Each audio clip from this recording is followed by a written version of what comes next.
Hey everybody, we are back, or I am back. It's been a while. It's been about 2 weeks, I think, since I've done a live stream. Sometime before Snowmageddon 2026 hit. Oh man, that was rough. I have not. It was like a week, almost a week and a half before I was able to leave the house. Of course, living out here and I hope everybody's doing well. I hope everybody made it through all the weather and anything else that has been going on. I've been so detached from any kind of news and worldly events, it seems. So y'all gonna have to help me get caught up a little bit on what's been going on in the true crime world and otherwise. But this is a True Crime After Dark. Like I said, I think the last time we were live was True Crime After Dark almost 2 weeks ago. Like I said, the snowstorms hit, and we here in Arkansas, Central Arkansas, where I am, we had snow. We had mainly snow and sleet, but we would have what made it so bad, aside from the fact that I live out, on the farm in the country on the back roads, and of course the back roads never get any kind of pre-treatment treatment that obviously that the main roads do, in any city or town. So we were basically could not get out of the house or make it even down our road, iffy making it out of the driveway even for about a week and a half, because even after the precip stop, we got sleet. I think we got different layers. We got like a layer of sleet, and then we got some snow on top of that, and then some more sleet and some more snow. And then even after it quit, it did not get above freezing here in Central Arkansas for I don't know how many days so it came in I totally lost count of days. Whenever it happened, it came in on like a Friday night or Thursday night. It was a Friday night, and it did not get above freezing here in Arkansas till that next Wednesday. So, and then it got above freezing, but it didn't get much above freezing. So, of course, the the thaw and the melting was very, very slow. So we literally had snow and ice on the ground for almost a week and a half. But anyway, I know it was. I don't mean to complain about. I know it was worse in other places. So like I said, I hope everybody made it through. I know there are probably still a lot of people that got the sleet and freezing rain in different states. I know Texas got hit hard, and maybe Mississippi. And I know a lot of those folks are still without power. At least we did not lose power here, thank goodness. Now heat. I live in a very old house. It's probably over 40 years old. We do have central heat and air, but I guess because the central heat and air, we haven't had it replaced in a long time. I don't even know if we've had it replaced since we've lived here. I know we've had it worked on, obviously, and do upkeep on it. But once it gets down in the teens, single digits, below freezing, it's like the central, it can't keep up. So thank goodness we had space heaters. So, you know, when we were awake, we had the space, we would just shut ourselves up in a room, and us and the cats, or me and the cats, and hunker down, tried to stay warm. And then on top of that, our hot water heater decided to go out. So we have no hot water right now. So now that everything's finally thawing out, we got to look at getting a new hot water heater. But anyway, enough of my complaining. I'm just glad to be back. I actually got out and did some work today, did some spark today. The roads are finally clear enough to get out and drive on without risking life and limb. So I'm very excited about that. I was just getting, I think, me and the cats, even though the cats don't go outside, we're going a little bit stir crazy. But anyway, so we got lots of things to talk about tonight. I just grabbed some stuff. I did have some stuff that had come up in my Google news feed. Of course, the big story that the main one that I've been keeping up with is the Nancy Guthrie case. Savannah Guthrie's mother has been missing, went missing, presumed abducted. So there's a lot going on in that case. So we'll be talking about that. I believe there was some updates in the Gus Lamont case from Australia. There's some new, not really new information about Lucy Letby, but there was a new documentary about the Lucy Letby case from England that we're going to talk about. I have a featured cold case missing person that I wanted to share, and just whatever else. Like I said, you guys will have to keep me updated on anything I may have missed, because honestly, during this week and a half that I was cooped up, I didn't do a lot as far as true crime goes. I would look at stuff that come in the news feed, but I did a lot of binge watching on my DVR. I got caught up in a lot of my TV shows that I was behind on, and just kind of chilled out. But anyway, so you guys can let me know of anything that I may have not heard of yet, may have missed, any updates. So let me see who is here. We got lots of people here tonight. It's good to see everybody. I'm so glad to be back up and running. Miss Stormy is here. Hello, hello. She says, hey everyone, I watched that Lucy Let Me doc on Netflix. Yes, there's a new documentary that came out on Netflix. She says it's so heartbreaking, and it's different seeing how they handle things over there. It's less intense arrest wise. Yeah. And I did find an article, I believe it was from people.com, that kind of gives it's been so long since I read about anything that's come out about this case that I had to kind of refresh myself on it. Once again, when we get to it, I do have the creeper, trigger warning just in general. But yeah, it has to do with horrible things that she did to little ones. So just be forewarned, But I did find an article, I think it's from people.com, that kind of goes back through what happened, and her arrest and her trial, and what's happened since then. And then now we have the new documentary. So we'll go over that. I'm assuming this is our Miss Lisa Joe, who has changed her name once again. Good to see you, ma'am. I hope you're doing well. Chris is here. Good to see you, sir. I hope you're feeling well. He says, I'm just here watching from the shadows. Absolutely. I'm glad to have you here. Lisa Joe says she hasn't even had a chance to look at the Nancy Guthrie case. I'm telling you, there's a lot. Oh, just so very, very perplexing, very scary. I think they, and once again, I found an article. I think it was an article, another one from people.com, that goes through, for anybody who might not be familiar with this case. But like I said, this is probably the case that I've been following the most since it happened. But I do have an article that we'll go through the whole timeline up until I think it was the article was updated today, I believe. And I think they did receive another ransom note. And I think they're still trying to figure out if it's legit, if it's from the same person that supposedly, person or persons that supposedly sent the first ransom note.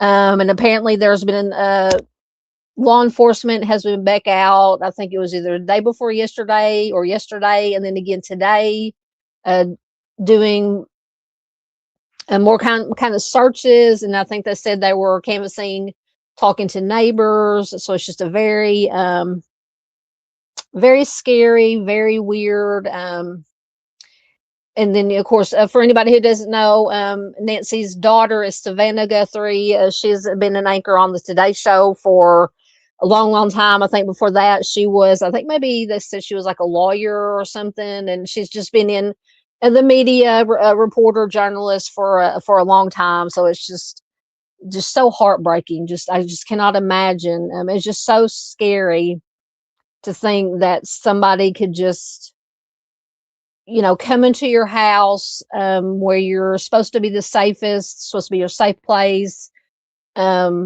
and just come in and take you. And it's just, with no,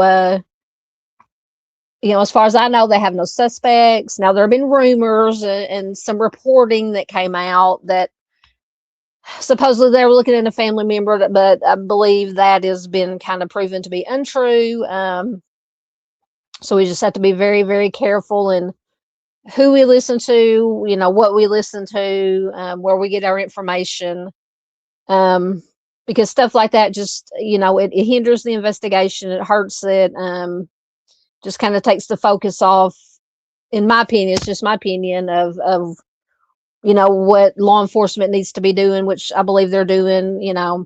So far I haven't seen anything, that tells me that law enforcement is not doing, everything they can to try to figure out, what happened. But anyway, we will get there. Chris says, the Guthrie case, he's been keeping up with it and it baffles me more than anything else. I know. Yeah, because you would think, that she would have, because, she lived in a very, it was a very remote's not the right word, but it was in a very remote location. She did have neighbors. It was a very nice neighborhood. It was at the Foothills. I can't remember exactly the name. It's something of Foothills. So you would think, and I'm sure she probably had maybe, a security system. They have mentioned that she did have like a cameras, a Ring doorbell, Nest doorbell, or whatever, Nest camera, whatever they're called. And just, first I said, and there's been kind of conflicting reports about if there was forced entry, if there wasn't forced entry. If there were, I would assume that she would have had an alarm system. Was the alarm system set if she did have one? If somebody broke in, why didn't the alarm go off? Did she not have it turned on? There's just so many questions. Anyway, like I said, we will get there. Let's see who else is here. Miss Paula is here. Hello, ma'am. Good to see you. There's a Mustang. Hello, my friend. How are you doing? I hope you're doing well. Absolutely. Miss Paula says prayers to Nancy Guthrie's family and friends. Absolutely. Yeah. And I think, because last night, was it late last night or late the night before, all three of the kids, Savannah, Annie, her sister, and then I think the brother's name is Cameron, they all three put out a video.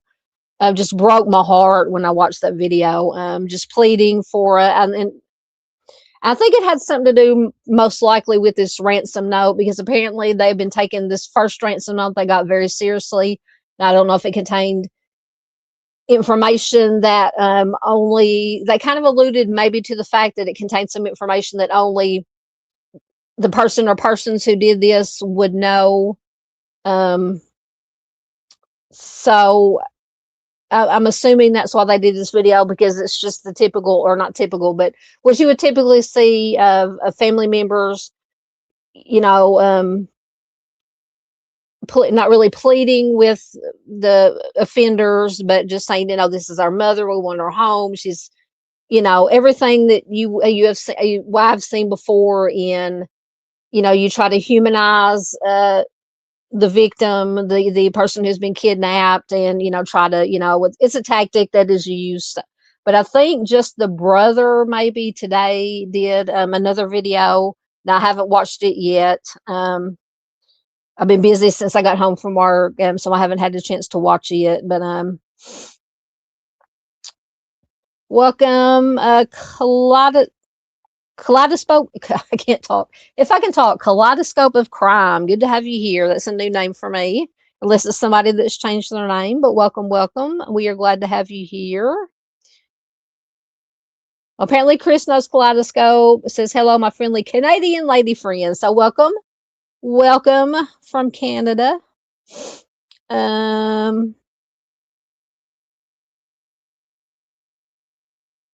Yeah, it's been a while. Lisa Joe said, I don't think I've been on the live stream since before Dawn went to New York City. Yeah, I went to New York City. That was around the 1st of December. Yeah, because it was right before Christmas, because it was you know, Christmas in New York, you know, was the theme for the trip. Yeah, it's been a while. It's been a while. Thank you, Miss Lang. I'm very glad. Well, if it'll come up, there it is. I'm very glad to be back once again. And my mom has come down with a cough and a cold, and I think she has shared it with me. So I've been sniffling and coughing and hacking. So pardon the once again the scratchy voice and the nasally voice. Mustang says you got hit harder than we did. Yeah. What did y'all get up there? Mustang is also in Arkansas. She's up in the northwest part of Arkansas. Did y'all just get mostly snow? Yeah, we've got, I don't know, probably here in my little hamlet, probably 4 to 6 inches of combined. Like I said, we had layers. That's what made it so bad, is you had like a layer of sleet, layer of snow, layer of sleet, layer of snow. We probably got 4 to 6 inches combined. And just that, you know, of course, snow on its own is not that bad. I mean, if it's not too deep, I can drive in snow. Now sleet, not so much, and definitely ice, not so much. But you know, the ice or the sleet eventually turns into ice, solid sheets of ice. So that's what took it. Another thing that took it so long to melt off is we had that hard layer of ice underneath that snow, and it was just, and then it was even so cold that the snow that was on top froze solid, so it was like a solid sheet of ice from the snow freezing. So yeah, we didn't like it. I don't like it. Kaleidoscope says that's a normal snowfall where I live. Absolutely. Yeah, us Southerners though, we don't like it. We're not built for it. We are not built for it. Lisa Joe says we just had a lot of bitter cold. I know. And usually in a normal Arkansas winter snowstorm, usually, you know, you'll have the snow or the sleet or the ice or whatever you get, and then it may last for a couple of days. The temperatures won't warm up back above freezing, and it's gone in like 2 days. But like I said, with it not getting above freezing for like 5 days after, I mean, it lingered and lingered and lingered. So that is what made it different from what it usually is around here. Chris says, I've been away for a while. I hope you're doing well, sir.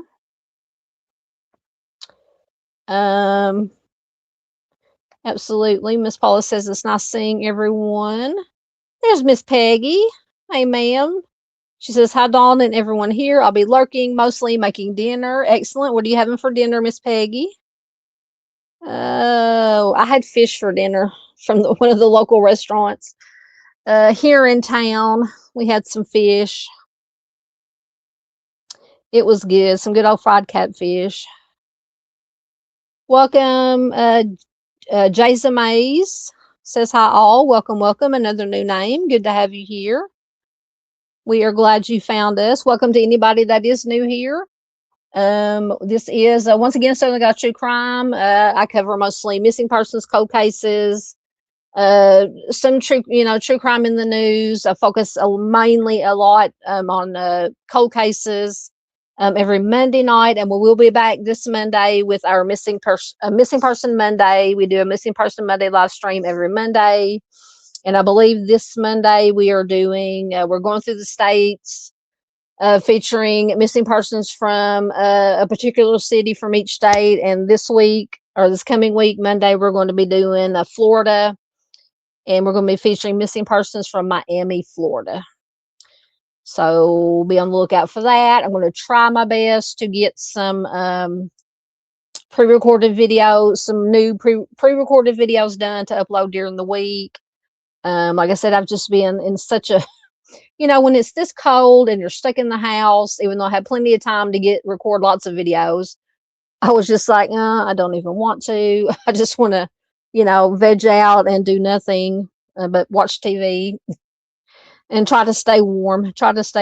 But I will promise we're going to be getting back to a semi-normal routine. But yes, Monday we will be back live Monday. With our Missing Person Monday live stream. Kaleidoscope says it's a bit cold tonight, but it's supposed to warm up tomorrow. Yeah, and today it was 70 degrees here in Central Arkansas today. So we went from being bundled up and cold with 6 inches of snow and ice on the ground. Today when I was at work and I was back in short sleeves and jeans. It's Arkansas weather for you. Don't worry, I will get you caught up, Miss Lisa. She says, I know absolutely nothing about the Nancy Guthrie case, literally nothing. That's all right. We will, I will get you caught up. There's Miss Louise. Hello, ma'am. Good to have you here. Did I miss somebody?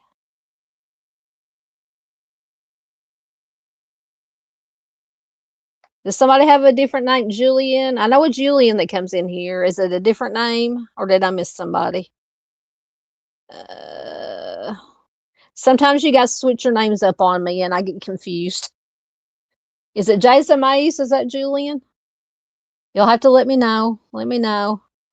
Yes, absolutely. Thank you, Mustang. Please hit the subscribe. Yes, if you're new here and you think this will be your cup of tea, missing persons, cold cases, please consider subscribing. Hit the bell to get all the notifications for when I go live or upload new videos. If you're watching replay, thank you so much. Please leave a comment below to let me know. There's Julie's guitar. Hello, ma'am. Good to see you. Always good to see you, ma'am. Thank you, Mustang is getting in links. What? Who has a creeper? I don't know. You never know. We wouldn't expect. Lisa says I talk too much shite. You do not. You do not. We wouldn't expect anything less. That's one of the reasons we love you. Oh yeah, trying to hide yourself. I understand.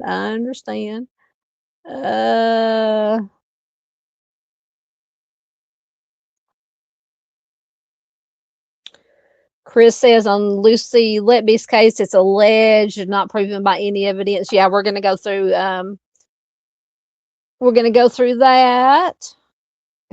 Lisa Joe, you talking about Nancy's case? Tell me all about it from the start. Yeah, I've got a timeline. I've got an article with the timeline.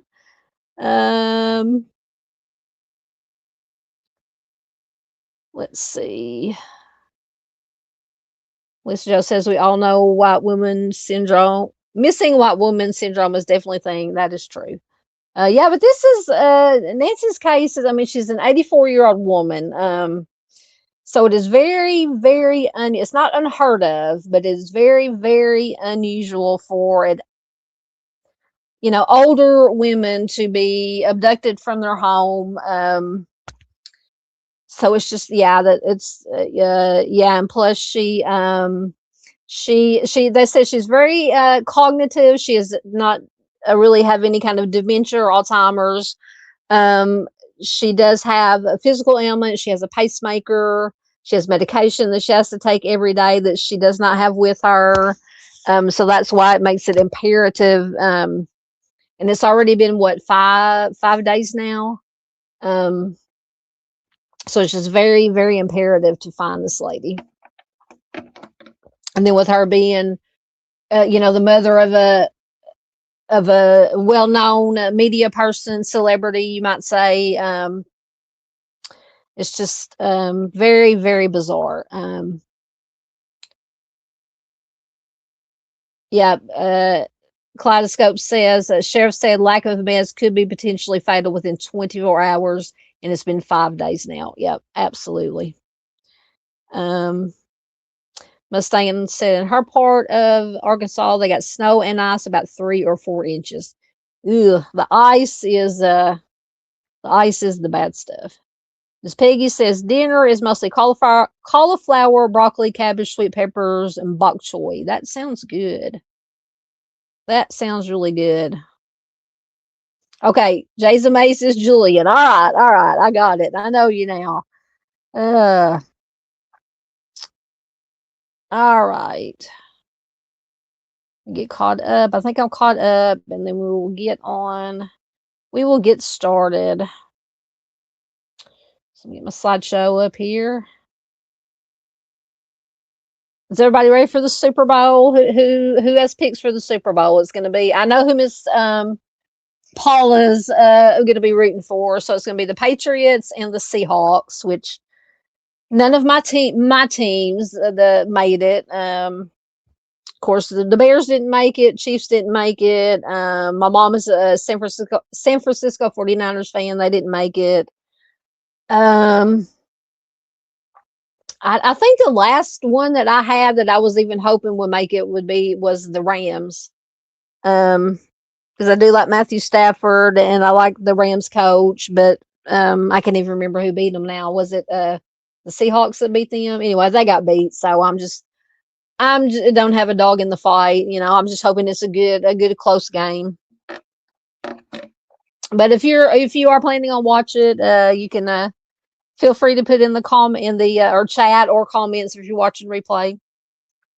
If you have a preference of who you would like to see win. All right, let me make sure I have all my articles up. So first, we're going to talk about this. Came across or came up in my Google feed. Has anybody heard? I think Lil Jon, the rapper. I think he's been around for quite a few years now. But this first came up in my Google feed as his son, whose name is Nathan, was missing. And then, so I was just going to, share that. And then when I checked for any updates, right before, yeah, Miss Peggy says she's going to be watching the Puppy Bowl. I may end up watching the Puppy Bowl. That might be more interesting. But anyway, so I went to check for updates on this case, and his name is Nathan Smith. Unfortunately, I found that it had been updated to say that they, and I think it has since been confirmed by Lil Jon, that they have found the body of his son. I believe they found him in a pond. That I do have an article. I don't think they have a COD or anything of that nature yet. I'm sure he's been sent to, for autopsy and things of that nature. But this article is from 11alive.com. I'm assuming it's a local news station. and it came out. It was updated today at 3:45 p.m. A body believed to be Lil Jon's missing son, Nathan Smith, recovered from pond in Milton. And this is in Georgia, Milton, Georgia. So a body has been recovered by search teams in Milton on Friday, and it is believed to be Lil Jon's missing adult son, Nathan Smith, and this is according to police. A search for Lil Jon's 27-year-old son, who also is known as DJ Young Slade, had been ongoing since earlier this week. In an update Friday afternoon, the Milton Police Department said that just before noon, divers with the Cherokee County Fire Department located and recovered a body in a pond near the intersection of Baldwin Drive and Mayfield Road, where Smith was first reported missing Tuesday. A Milton police post on Facebook said, quote, the individual is believed to be Nathan Smith, pending official confirmation by the Fulton County Medical Examiner's Office. Based on the investigation to date, there is no indication of foul play, end quote. The department added that its criminal investigation division will nonetheless continue to treat this as an open and active investigation. Milton PD said that no further details will be released until an official cause and manner of death is determined by the medical examiner's office. And, quote, all investigative leads have been thoroughly examined, end quote. Milton PD said, quote, we extend our deepest condolences to the Smith family during this difficult time. The department respectfully asks the community and members of the media to honor the family's request for privacy as they grieve and navigate this tragedy, end quote. Smith was said to have ran from his home at around 6 a.m. on February 3rd, just a few hundred feet from the neighborhood pond where law enforcement concentrated search efforts. Authorities released few details about the circumstances surrounding Smith's disappearance, but said that he may have been disoriented and in need of help. So I don't know if he was having some kind of mental health issues, a medical emergency, or something of that nature. So in a statement, rapper Lil Jon says that he and Smith's mom, Nicole, are heartbroken and devastated about the tragic loss of their son, and thanks the police for the prayers and support, or thanks the public for the prayers and support that they received during this time. Lil Jon says, quote, I'm extremely heartbroken for the tragic loss of our son, Nathan. His mother, Nicole, and I are devastated. Nathan was the kindest human being you would ever meet. He was immensely caring, thoughtful, polite, passionate, and warm-hearted. He loved his family and the friends in his life to the fullest. He was an amazingly talented young man, a music producer, an artist and engineer, and graduate of NYU. We love Nathan with all of our hearts and are incredibly proud of him. He was loved and appreciated. And in our last times together, we were comforted in knowing that we expressed that very sentiment to him. Thank you for all of the prayers and support in trying to locate him over the last several days, end quote. So just a very tragic, it seems like a lot of celebrities are in the news as far as missing and true crime go. But most definitely we send out our thoughts, prayers, and good vibes to Lil Jon and the rest of Nathan's family, and hopefully they can figure out. Now, they said there was no signs of foul play as of right now that they could see. So we'll keep our eyes on this, most definitely to see what comes of it, see if they have any other information. Oh, y'all talking about garlic. Love me some garlic. Chris says he's betting the Seahawks by a touchdown or more. I know the Seahawks are tough. Man, they're tough. Yep, Miss Paula says prayers and go Pats.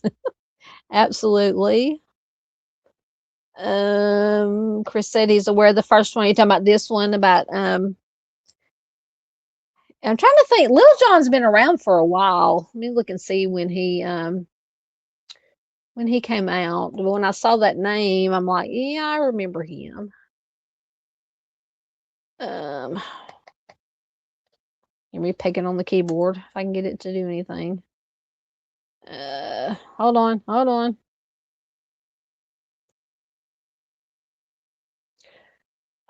No, I don't want to do that. What am I doing? My computer is going crazy on me. As usual.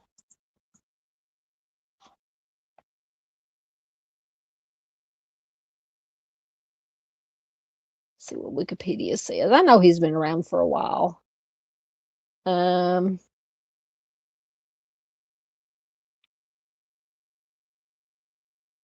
Since the early 2000s, since the 2000s. He's been around. So yeah, he's been around for a minute. All right, let me get back to my get my next article loading. I get caught up. Yeah, very sad. Absolutely. Are you talking about this case, Miss Paula? Nathan's case? So far they said, well, they said that there hasn't been any, or so far just from preliminary, I don't want to say inspection, that's the wrong word, that they haven't found any signs of foul play. So we'll just have to wait and see if they can determine, like I said, determine a cause and manner of death. It's just so sad, so sad. But like I said, we will definitely keep an eye on it. If they release any new information once they get the autopsy done, if there's anything that they can release, I will definitely share it. Hey, Ms. Z, good to have you here. She said, I made it. Hello. Hello to you, ma'am. I hope you and Doc and Moo and everybody else are doing well. And I'm so sorry. I don't think I've been able to make it to one of Ms. Z's Trial Junkies United. I'll get it out in a minute. Live streams for about the past couple of weeks, but I'm definitely be on replay crew. Please do check out Trial Junkies United. They do excellent work over there. They share, bring more awareness to injustice cases. Do a lot of bringing awareness to MMIW, MMIP. So please do check them out. It's always good to see Ms. Z here. Says they're doing great. Excellent. Good to hear that. All right, so now we will move on to Miss Nancy's case, Nancy Guthrie. So, like I said, this is the story that has been dominating. You are very welcome, always. Thank you very much. Mustane's got the link in. So yeah, this is the case that has been dominating the news cycle for the past 5 days now. Sorry, hear my squeaky lid here on my cup.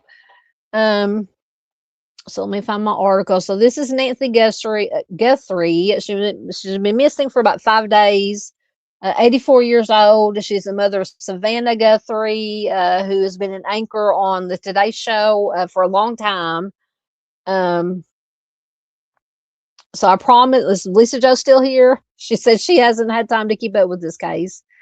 So I have an article from people.com, and it was updated today, actually, this afternoon. So we're going to go through, it's basically a timeline and everything that has happened so far in the case. So I'm just going to read it.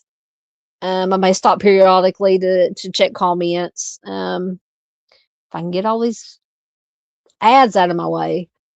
So a timeline of Savannah Guthrie's mom's disappearance and criminal investigation. So they are treating this as an abduction. Most likely, or just from the information that I got, maybe an abduction for money, for ransom. There has been, now they're still trying to confirm. So they got one. So the first if I remember correctly, which we'll go through it. The first letter, ransom letter, was actually sent, I think, to some news outlets, or they may have sent it to police, but police didn't release it publicly that they had received a ransom note, if I'm remembering correctly. And then a couple of days after that, a local news channel received a copy of it, an email, a copy of it. TMZ, they sent one to TMZ, which is the one that released it publicly, which I'm still, I don't know. I don't know if they should have done that, which I think kind of forced the hand of law enforcement to go ahead and say, hey, yeah, we received this ransom note. We made the family aware of it. And I think when TMZ went public with it, it kind of forced the hand of law enforcement to come out and say, because obviously all the news media that's been covering it, when TMZ broke it, or, made it public, said, hey, law enforcement, did you get a copy of this? Have you known about it? And I think law enforcement did come out and say, yeah, we knew about it. We got a copy of it. We made the family aware of it. But I think they kind of wanted to keep it under wraps, so they could investigate it before they made it public. But like I said, TMZ went public with it. So anyway, but feel free to let me know your thoughts on that. All right, so like I said, this is from people.com. Once again, as always, the links to the online sources I use are in the description box, so feel free to read them at your own leisure, share them, whatever you would like to do. Timeline of Savannah Guthrie's mom's disappearance and criminal investigation. So just the basics: Savannah Guthrie's mom, Nancy Guthrie, was last seen on January 31st. The Pima County Sheriff's Department launched an urgent search for her on February 1st. And those with information related to the case are encouraged to call 88-CRIME or 520-882-7463. So the search for Savannah Guthrie's mom, Nancy, remains underway. The Pima County Sheriff's Department, and this is from Arizona, the Pima County Sheriff's Department, or the PCSD, launched an urgent search for Nancy on February 1st, one day after she disappeared on January 31st. So they think that she was taken. So this was on a Saturday night, somewhere between, because she had gone to, and we'll get to it, but she had gone to her other daughter's how Annie was her other daughter, and her husband or partner, I believe that she had gone to have dinner to their house to have dinner with them. One of them brought her home, dropped her off around 9:45, and then somewhere between 9:45 and when she didn't show up for church the next morning, is when she disappeared, basically, or was abducted. So Sheriff Chris Nanos shared an update during a press conference on February 2nd, confirming that the missing person search was now being treated as a crime following a concerning scene at her Arizona home. So Nanos revealed, quote, this is an 84-year-old lady who suffers from physical ailments, has some physical challenges. She's in need of medication that if she does not have in 24 hours, it could be fatal. So we make a plea to anyone who knows anything about this, who has seen something, heard something, to contact us, call 911. We don't need another bad, tragic ending. We need some help, end quote. So then in a February 3rd interview with NBC's Liz Kreutz from the Today Show, Nanos called the case a race against time, noting that he hopes, quote, that window has not closed. The FBI has also since gotten involved with the search, and anyone with information, once again, is urged. They can also call 1-800-CALL-FBI. So now here's a complete timeline of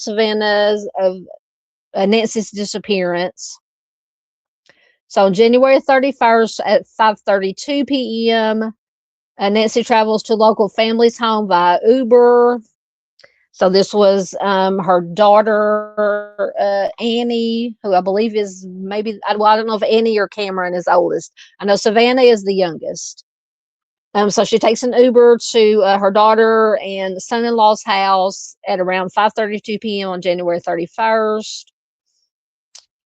She went there to for a family dinner and to play games.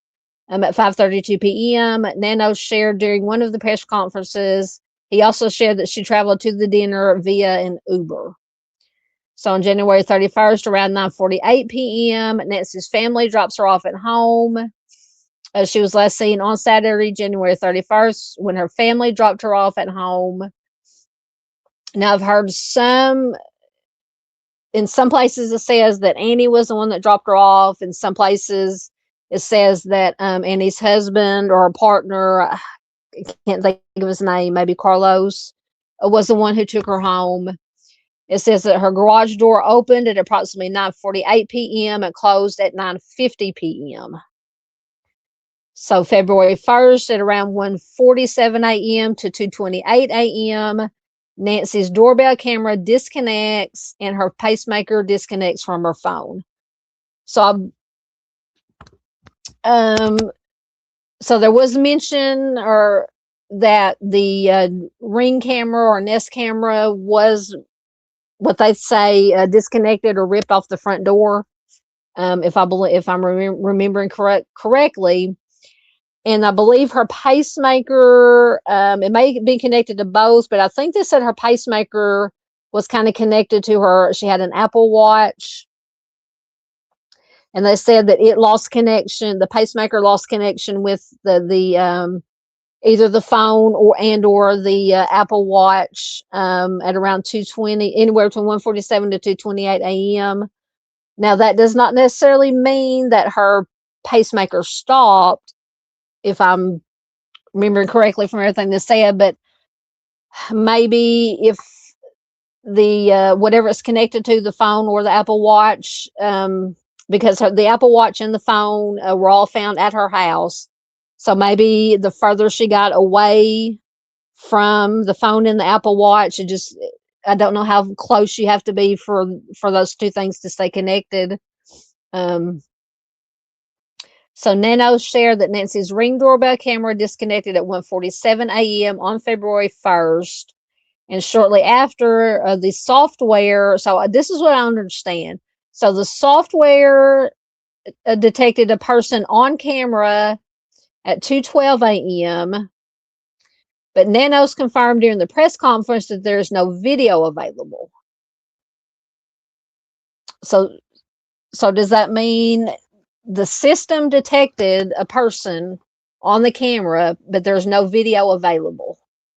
So that's, I mean, now I'm not familiar. I don't have any Ring security system, Ring doorbell, Nest, anything like that. It just confuses me on how it could detect a person on camera, but there's no video available. So once again, if somebody out there smarter than me can let me know how that could happen. So Nanos went on to say, he said there was quote, no subscription, and therefore footage would rewrite itself and cut up. Once again, I don't know what no subscription means, and that the footage would rewrite itself. I don't know if that means that if it was on a loop. Now, I know sometimes surveillance cameras they record, but then after a certain amount of time, it either erases the video or it records over video. I don't know if that's what they mean.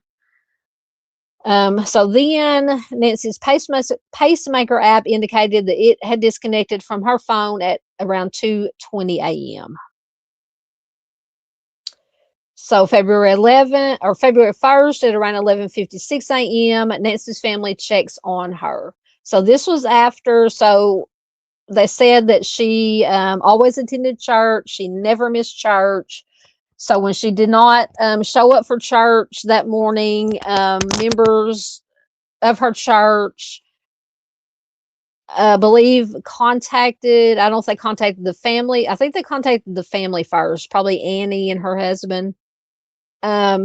Contacted them, and then that's when the family went out to check on Nancy, and then that's when they found she wasn't there and whatever, and I know they did find blood on the on around the front door steps, that I think they have confirmed that it is Nancy's blood.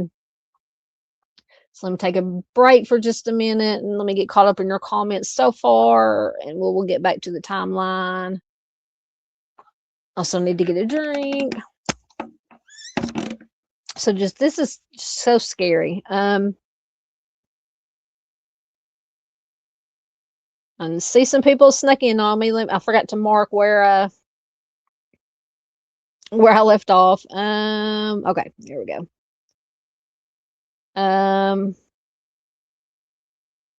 Yeah, Miss Paula says this is truly shocking. Absolutely. And like I said, just to think, like I said, it's very, very rare that, older people, older ladies. Now, once again, we unfortunately have heard of it happening, are abducted, and unfortunately, a lot of times, try not to get too graphic. A lot of times it's for not so savory purposes. There are some very, very sick people out there who do have an interest in older ladies. If you know what I'm getting at. So let's hope that's not the case here. I mean, it's bad enough already. But it just seems to me that this may, I don't know, if these ransom notes turn out to be legitimate, it is, a ransom thing, and then hopefully, they'll do what they need to do to get her back, alive and well. But just being without the medication just scares me so much. And then, because she said she needed medicine for her heart. I believe she has high blood pressure. She's got the pacemaker. So it's just so scary. Yep. Missy says this is so sad about Miss Guthrie. Absolutely. Yeah, Kaleidoscope says sent to TMZ and a local TV station, and they forwarded it to the police. Okay.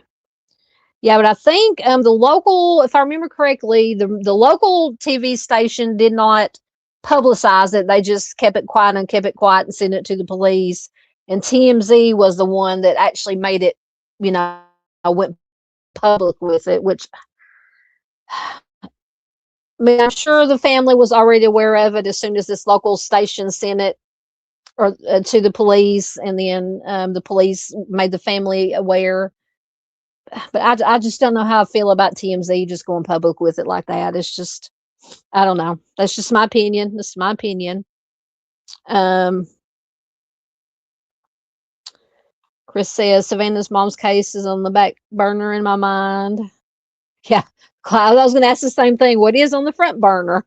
Hey, Lance. Good to see you, sir. Always good to see you. Welcome. Haven't seen you in a while. Are you frozen up there in Canada?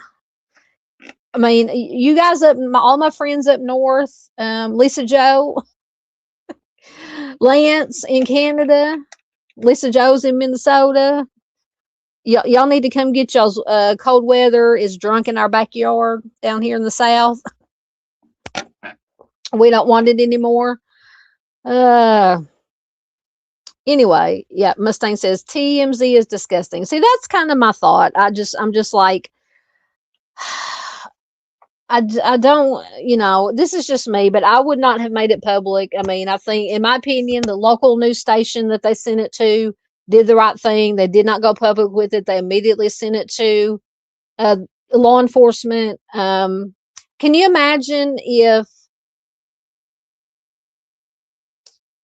TMZ got a hold of it, or which they did get a hold of it, they got a copy of it, and they went public with it before law enforcement even had a chance to let the family know about it? Can you imagine what the family would have felt like? I mean, it's just, yeah. So I'm in total agreement. Just my opinion, once again. Um, hey, Miss Farr is here from Australia. Good to see you. And we're going to be talking about an Australian case tonight, the Gus Lamont case, because apparently there is some.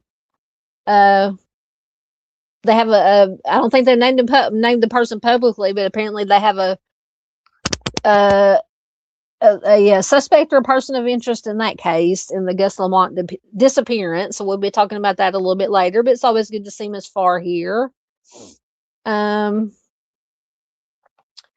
No, not that I'm aware of. Miss Paula says, is her son-in-law considered a suspect? So this is another thing, and I don't want to name names, but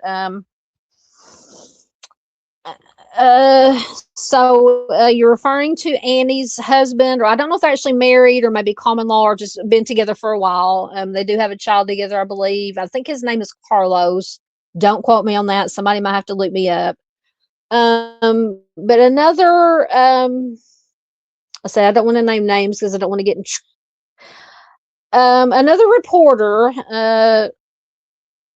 came out the other night and supposedly said that she got from a very reputable, respectable source in law enforcement or whatever, that she's known for a long time. She said she's been 40 years in the business and she's accrued all these friends in law enforcement and sources, and said that whoever this reputable, impeccable source of hers was, told her that Annie's husband, I'm just going to call him her husband, was the prime suspect. Law enforcement quickly came out and said, no, we have no prime suspect. We have no person of interest. And this kind of reporting is very dangerous and detrimental to this case. So to me, that is something, just my opinion, once again, very disgusting that happened. I mean, I don't care how impeccable or how long you've been in business and you have all these friends. I mean, just to me, in my opinion, that was just very irresponsible and very unprofessional of this person to come out and say something like this. Anyway, once again, let me, as always, let me know your thoughts on it. If you've seen it. Once again, I'm not going to say any names, but I'm sure if you've been keeping up with this case, you've heard it or heard about it. So yeah, to me, that is another disgusting part of this whole thing. Yep. No. Yeah. Law enforcement has made it very clear numerous times. We have no persons of interest, no suspects, no prime suspects, nothing. Let's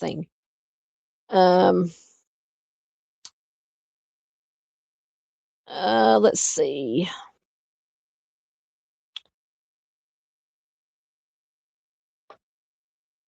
Wait a sec. What did I miss? Thought I missed something.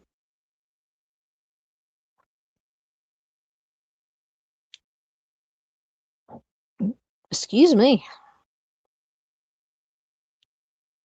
Okay. Thank you. Miss Z says, going back to, I was asking about this, the camera, the video camera. Miss Z says, I think they said they didn't pay for the subscription, so that is why they don't have it. Okay.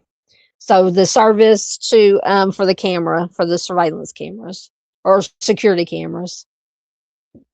Thank you, ma'am.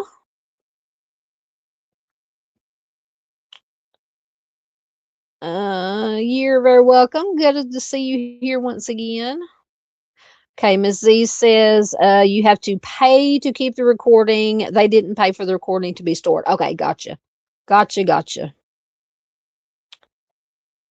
Miss Farr has been a member for 15 months. She says, thank you for everything you do. Thank you for your continued support. It's been a long time since I wrangled the cow. Here we go. Where's she at? There she is.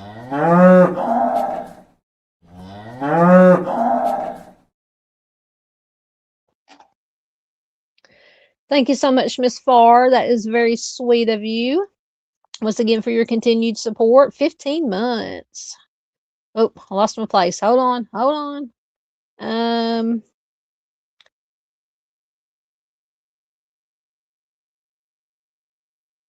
Got to get back down to where I was.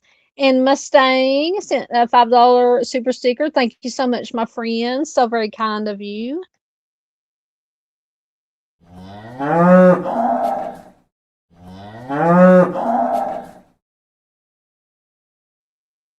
Thank you so much for my friend. Love it, love it, love it. Hold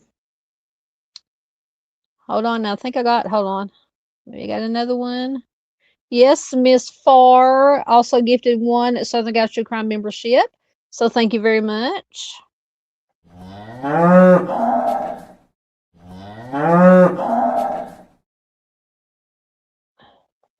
Thank you, thank you. So you guys can let me know on the I can't see it on StreamYard. You have to let me know from the YouTube side who was the recipient of the membership. Lance says, what would cause the pacemaker to disconnect from a phone? In my thinking, because I think they didn't really come out and say it in so many words. But, law enforcement just kind of said, just because the pacemaker disconnected or lost contact with the phone or the Apple Watch, whichever one it was connected to, doesn't necessarily mean that the pacemaker quit working. I'm thinking that maybe after you get, because the once again, the phone and the Apple Watch are both left at the home, found at her home. I'm thinking, I could be totally wrong, that maybe it works distance wise if you get so far away from each other, from it, for the pacemaker from the phone, that it may just disconnect. It quit, not receiving information from the pacemaker. That's the only thing I can think of. But like I said, I know nothing about pacemakers. I mean, I know what they are, but I don't know how. To me, it has to be a distance thing or something. Like I said, if you get so far away, that it'll just disconnect from whatever it's connected to. Yeah, because it was, I think they said it was connected to her Apple Watch, I believe. But regardless if it was Apple Watch or phone, both of them were found at the house. So, and like I said, unfortunately, there's no telling how, where she's at, how far away she is. So that would be my best guess. Absolutely. Far said, thank you, Miss Dane, for supporting the channel. Absolutely. Yeah, Kaleidoscope wants to know if there's been any developments in Lance's mom's case. Absolutely. He says nothing I can discuss publicly. Okay.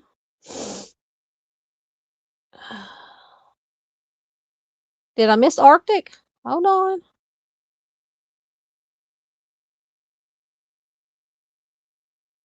I didn't think I missed anybody. Was somebody saying hi to Arctic? I know he was in here the other day or the other night. I don't see him. I apologize if I missed him. My eyes aren't so good tonight as usual. Let's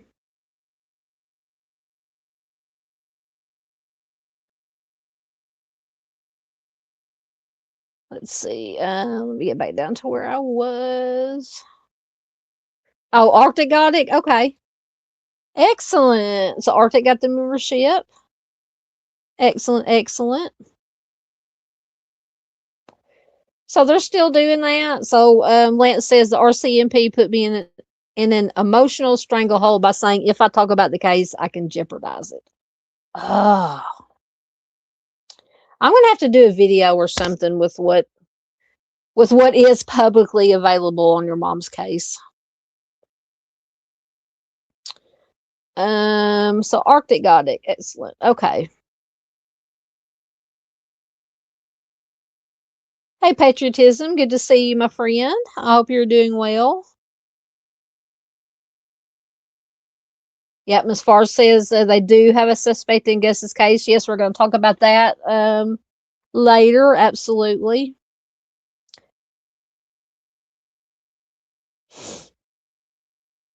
Did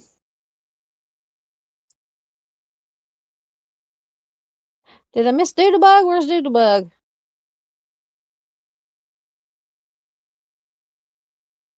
There's Doodlebug. There's my friend Doodle. How are you doing, ma'am? Good to see you. Did I miss you earlier? Can't keep up. I may have skipped over some comments. Good to see Miss Doodle here. Please do check out Doodle. And I think Doodle has been doing. Doodle, have you been doing live streams at like really, really late at night or early in the morning? Sometimes I'll get notifications at like 2 o'clock in the morning that you're doing a live stream. Oh, goodness.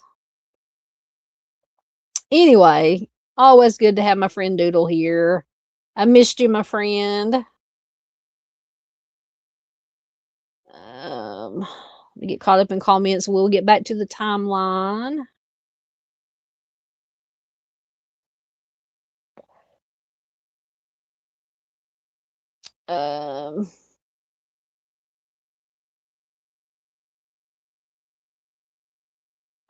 Kaleidoscope says their dog likes your cow.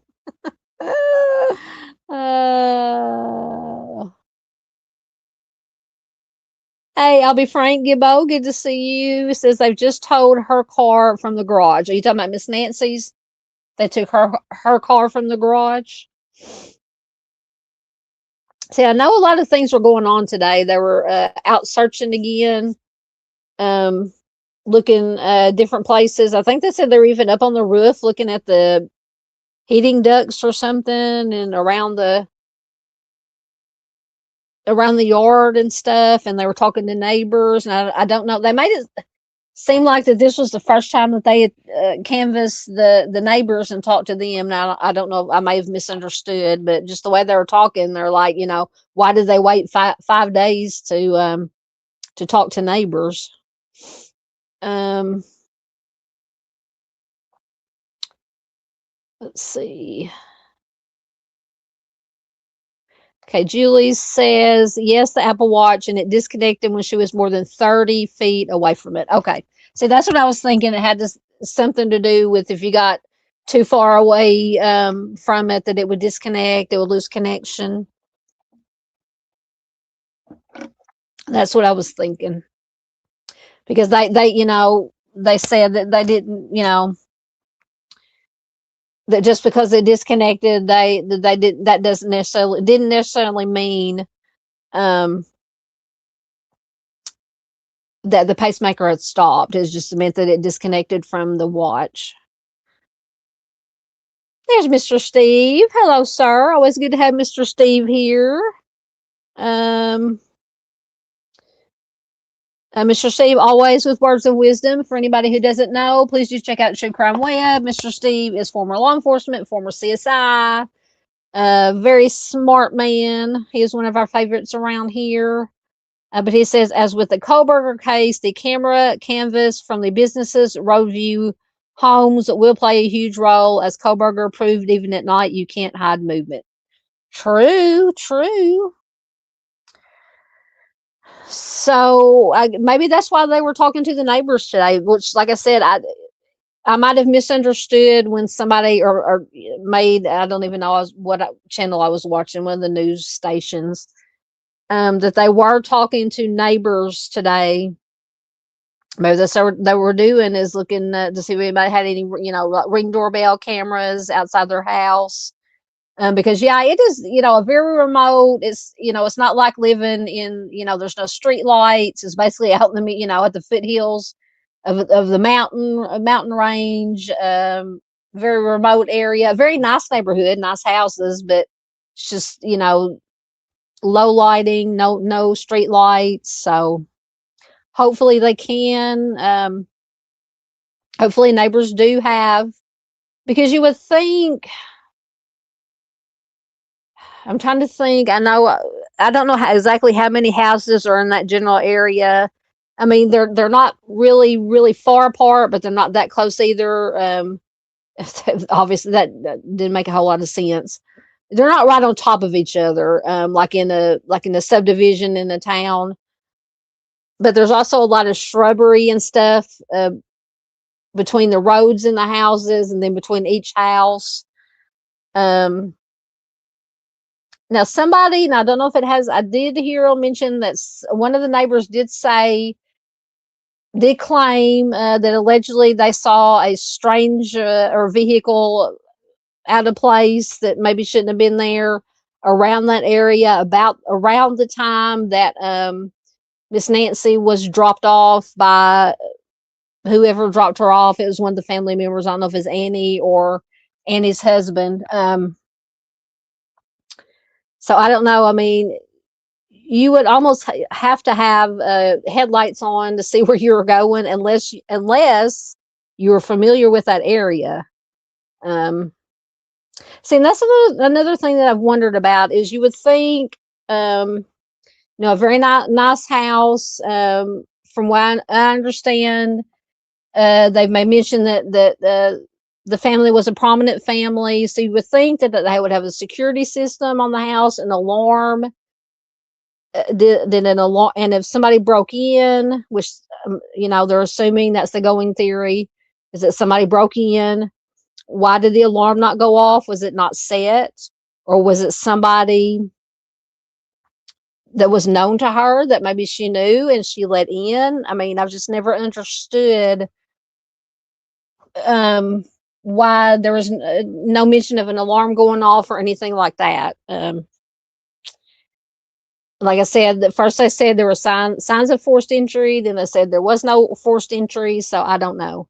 But then somebody also said that there was no signs of forced entry that anybody could see at the front door.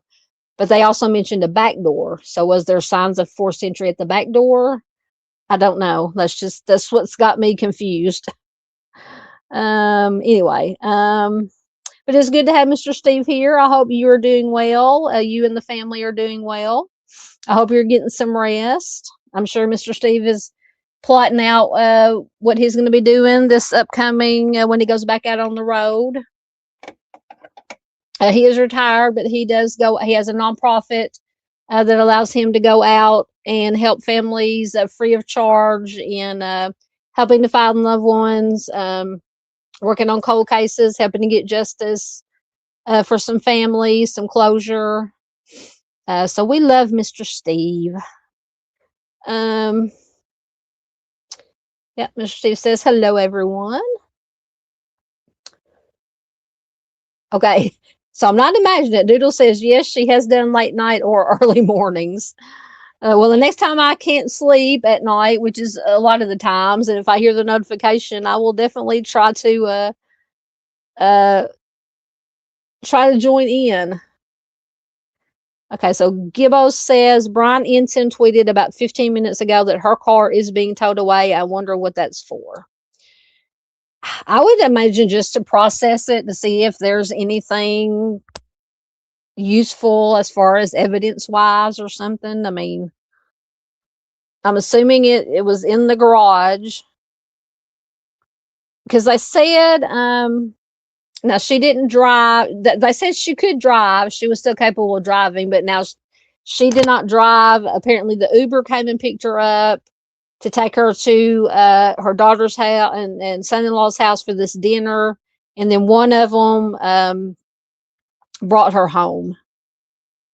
So I don't know. I would just think that it was done to look for any kind of evidence. Absolutely. Mustang says praying she's found safe. Yeah, I've watched it. Me too. Julie says I've been following Brian Ensign. Yeah, I've been watching whenever he posts a video or a short. I try to watch it to see if there's anything new that he's come up with. I haven't watched. Of course, I don't watch a lot of mainstream media anyway. But I watch like the Brian Entons and a couple other people on YouTube and things like that to get my information.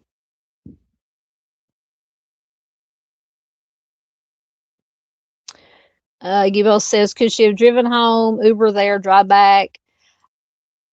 All that, I mean, everything's possible, but everything I've heard reported was that she took an Uber over there to her daughter and son-in-law's house, had dinner, and then one of them, I think maybe the son-in-law, brought her home and dropped her off. So I don't know.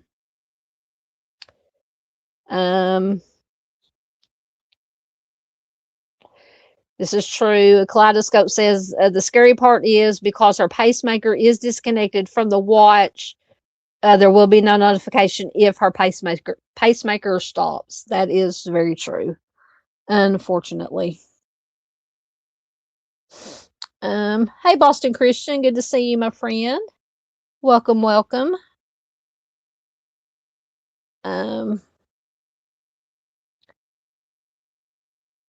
Yeah, Kaleidoscope says she was dropped off at around 9:45 p.m., kidnapped around 2 a.m.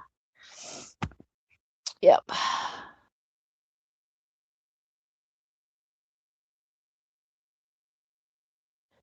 Gibbo says the garage door opened at 9:48 and closed at 9:50. Wouldn't she use the front door if she was dropped off? Not necessarily. I mean, some people go in the garage, and usually you have a door from the garage that usually opens up into like the kitchen area or utility area. We don't use our front door here at the house. We use the side door on the carport. So that is possible that she just maybe that's the door that she used to go in and out. I don't know. That would be interesting to know, though, if that was unusual, if she normally went into the front door or if she normally went through the garage and then into the house. Very interesting. Very good question, or very good observation. As he says, they use their garage. Yeah. And when I was doing, I did home health caregiving for 10 years. And whenever I go to a client's house, most of the time I wouldn't go in the front door. I would either go, they had me coming in hold on, one second. I thought I plugged up my computer. Hold on, so I don't lose power. There we go. Anyway, most of the time I would come in a side door or come in through the garage and come in through the kitchen or the utility room. So, a lot of people use, side doors, don't necessarily use the front door.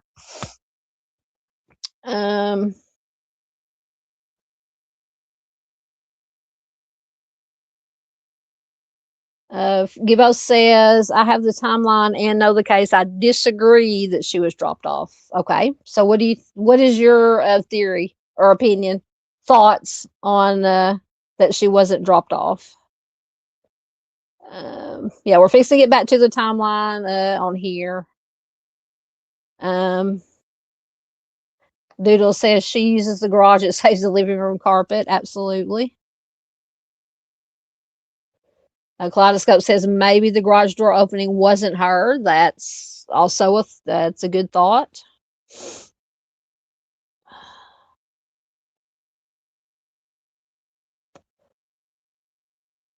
Welcome, sup. I'm Keaton. It says, so Southern Gal, do you still believe Brian Kohlberger is innocent? I've never said I thought Kohlberger was innocent. You must be getting me mixed up with somebody else. I've never said that I think Brian Kohlberger is innocent. All righty. Thanks for asking, though.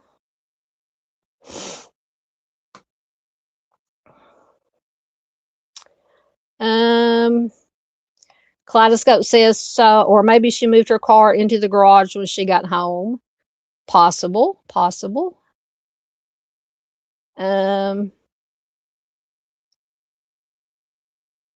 You didn't even know what was a thing. Doodle says, I didn't even know that was a thing. Yeah, I don't know who this Keaton is, but I've never said that I think Koberger is innocent. Anyway, um,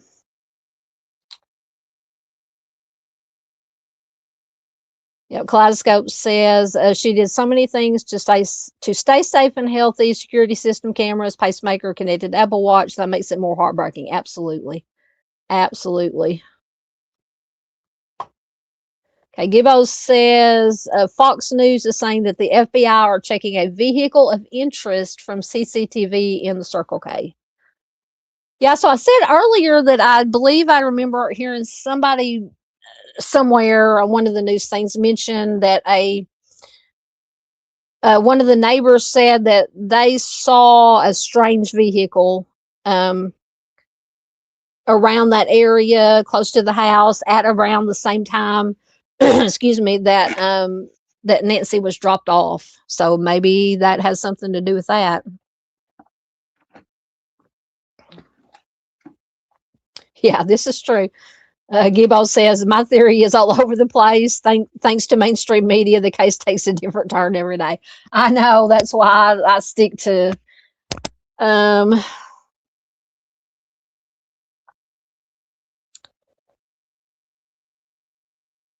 all right. I don't know who you people are in here that are saying I think Koberger's innocent, but you're fixing to get booted out because we're not talking about Koberger. I've not even covered that case. I've never said that I think Koberger is innocent. So guess what?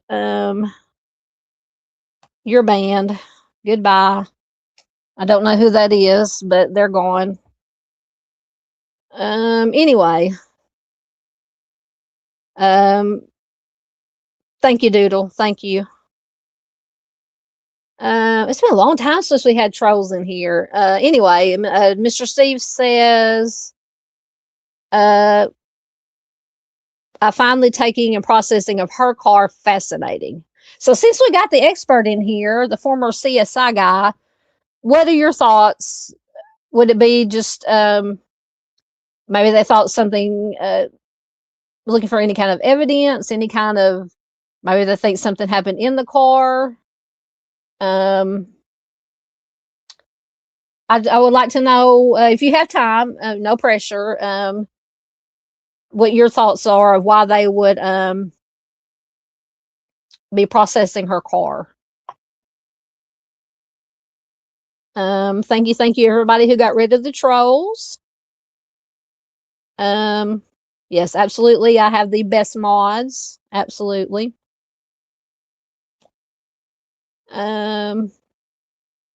Yeah, Gibbo asked the same question, Mr. Steve. Yeah. So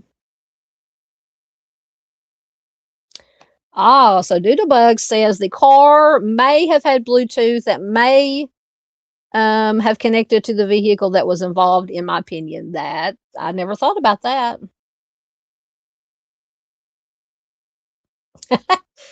Oh, Gibbo says, I feel Mrs. Steve being dragged across a field video could explain this one. Oh, have you thrown her off the boat yet, Mr. Steve? That's the last thing he wanted to do with Mrs. Steve was throw her off a boat. Yes. Lisa just says all 900 of us mods. Yes, I'm like Dave. I give everybody a wrench. Lisa just says if the car wasn't on though, would the Bluetooth and the GPS still work even if the car wasn't on? Interesting. Very interesting. Okay. All right, let me mark there and we'll get back to some of the timeline and then I'll stop again and check comments. All right, so we were at February 1st at 11:56 a.m., which is when the family checks on her. So to reiterate, she didn't show up for church that Sunday. Her church member friends called the family. Family went to check on her, and that's when they found that she was gone. And I think they said they did look for her for about an hour before they called the police.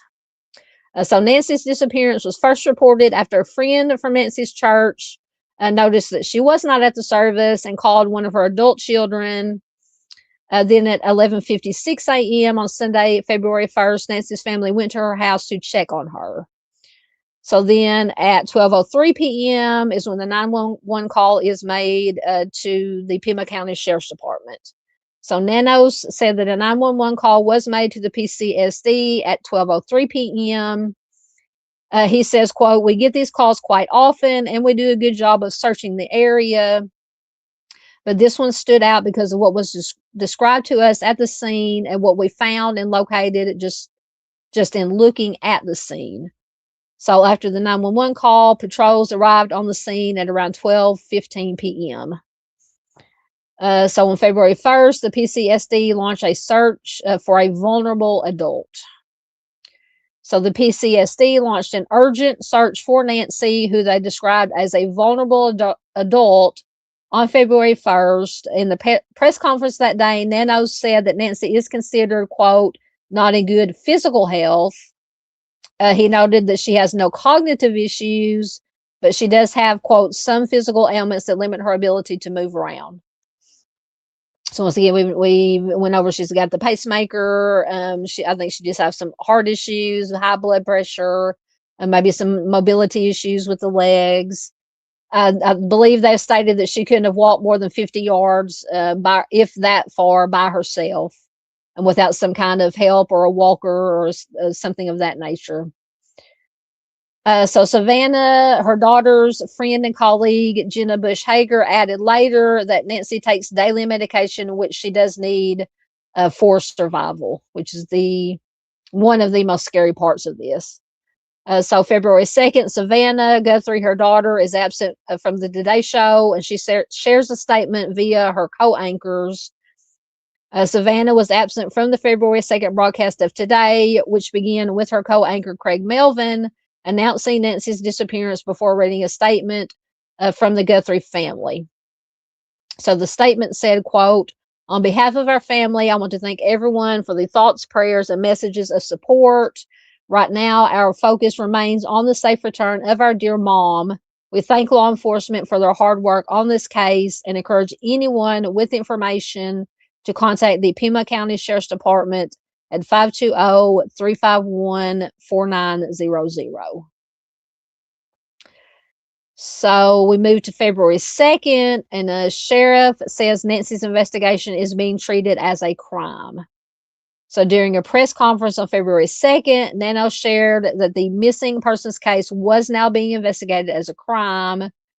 He said, quote, "We believe now, after we've processed that crime scene, that we do, in fact, have a crime scene, that we do, in fact, have a crime, and we're asking for the community's help." So the sheriff noted that they have reason to believe that Nancy was of a sound mind and did not leave on her own. Also on February 2nd, Savannah asked her Instagram followers to pray for her mother's safe return. Though her colleagues shared a statement on the Guthrie family's behalf on February 1st, Savannah acknowledged her mom's disappearance directly in an Instagram post on February 2nd, urging her followers to pray for Nancy's safe return. She captioned a photo that read, quote, "We believe in prayer. We believe in voices raised in unison, in love, in hope. We believe in goodness. We believe in humanity. Above all, we believe in him. Please pray," end quote. She goes on to say, quote, "Thank you for lifting your prayers with ours for our beloved mom, our dearest Nancy, a woman of deep conviction, a good and faithful servant. Raise your prayers with us and believe with us that she will be lifted by them in this very moment," end quote. The broadcaster continued her post by quoting a Bible verse before concluding it by writing, "Bring her home." All right, so before we get into what they found at the crime scene, let me check your comments once again, right quick.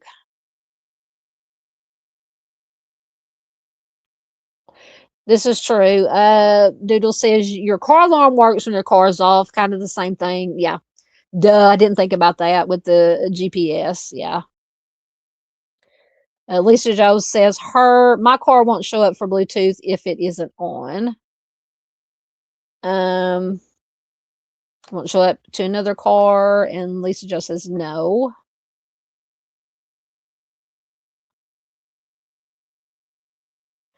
Gibbo says, yes, Bluetooth works without the engine. Wow, I didn't know that. And the GPS. Lisa Jo says, mine doesn't show up to connect to unless the door is open. So maybe it's by a different cars working different ways as far as the Bluetooth goes. I don't know. I'm trying to think. Which I've got a Mazda 3. I don't remember what year model it is. It's not a new one. Now I do connect my phone to play music through the Bluetooth. Now I don't know if it works. I don't think it works when it's off. As far as Bluetooth, like connecting your phone to the car.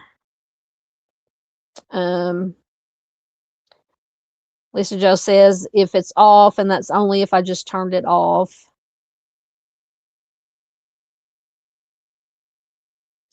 Okay, Mr. Steve says, my only off-the-cuff thought for processing the vehicle is mapping any possible movement by the victim recently and possibly crossing paths with the offender. A lot of technologies in new vehicles. Excellent. That would make sense. Absolutely.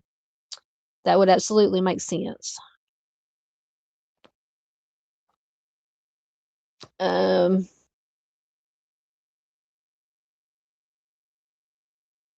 Let's see. Lisa Jo says, and actually, if it's paired to a phone, I don't think it shows up at all unless it's in pairing. My car Wi-Fi hotspot doesn't show up as available either. Okay. Yep, absolutely. Miss Peggy says, I think not having her medication is what worries me the most. Absolutely. Because even, and we're still, I still firmly hope and believe, pray that she is still alive, but just not having the medication, it scares me too, because apparently, they said if she hadn't, it's been 5 days now, going on 6, and they said, I believe at first, that she has to take this medication every 24 hours, and it's been 5 days. I'm absolutely concerned about that too. Because the sheriff has said, he thinks that she is still alive out there, that this is truly a kidnapping for ransom.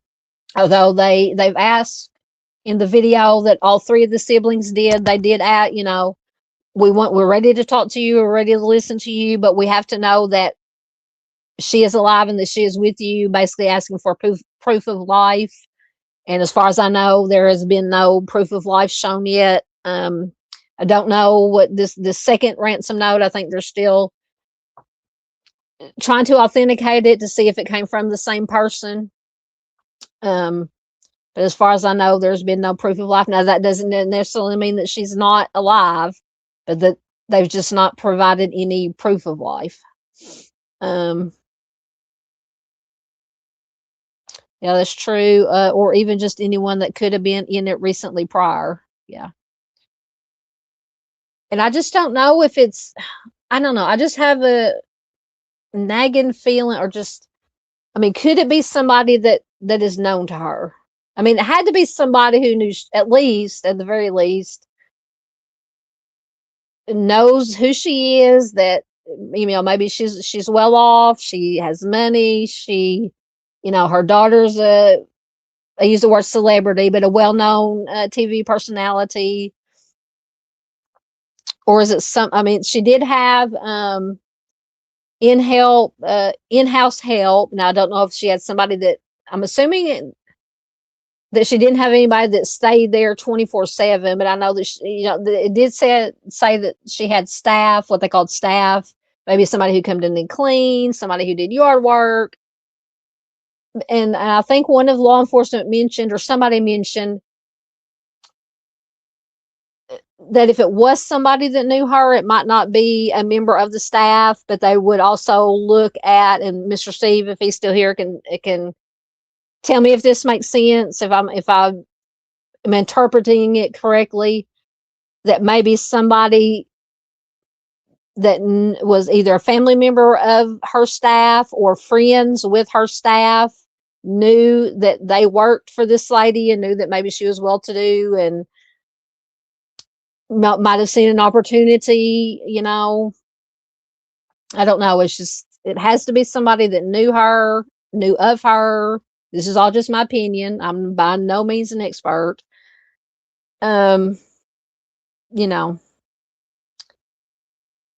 it's just, I don't know. It's something. It's something. Gibbo says, blood thinners are easy to get a hold of. That is true. That is true. Yeah, Lisa Jo says she has to put her car into pairing mode. Yep.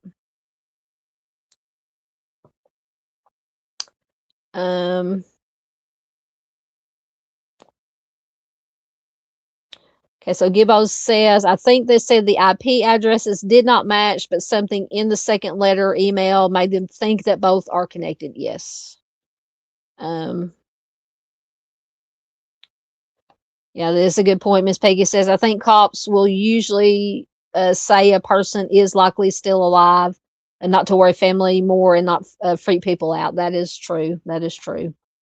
But yeah, I'm like you. Her not having the medication is the most worrisome thing. Miss Peggy says, I think it is someone she knew, and I add someone to the list of possible. Yeah, I mean, and I'm not saying, you know, once again that it's a member of her staff or, you know, her help that would come in. Um, like I said, maybe somebody that they knew that knew that whatever the housekeeper or a person who did the yard knew that this person worked for this lady and that she was well to do, and it might be an opportunity. You know, I don't know. Like I said, at the very least, they had to know of her. They had to know, you know, of course, where she lived, when she would be home. You know, I don't know if it was a regular thing for her to go to dinner on a certain nights to go have dinner with her family. You know, if she kept to a routine, that's a lot of times that's how these things happen. The potential abductor or kidnapper or whatever will watch and see get the routine down of, okay, she goes and does this on this day, this on that day, whatever, goes to church. Miss Peggy says, oops, I meant a person from the church. Possible. Mr. Steve says her victimology will cover all known associates and their kin, absolutely, especially paths crossed with new persons such as the Uber driver and their kin associates. I didn't even think about the Uber driver. I wonder if I'm sure they talked to the Uber driver that picked her up and took her to her daughter and son-in-law's house.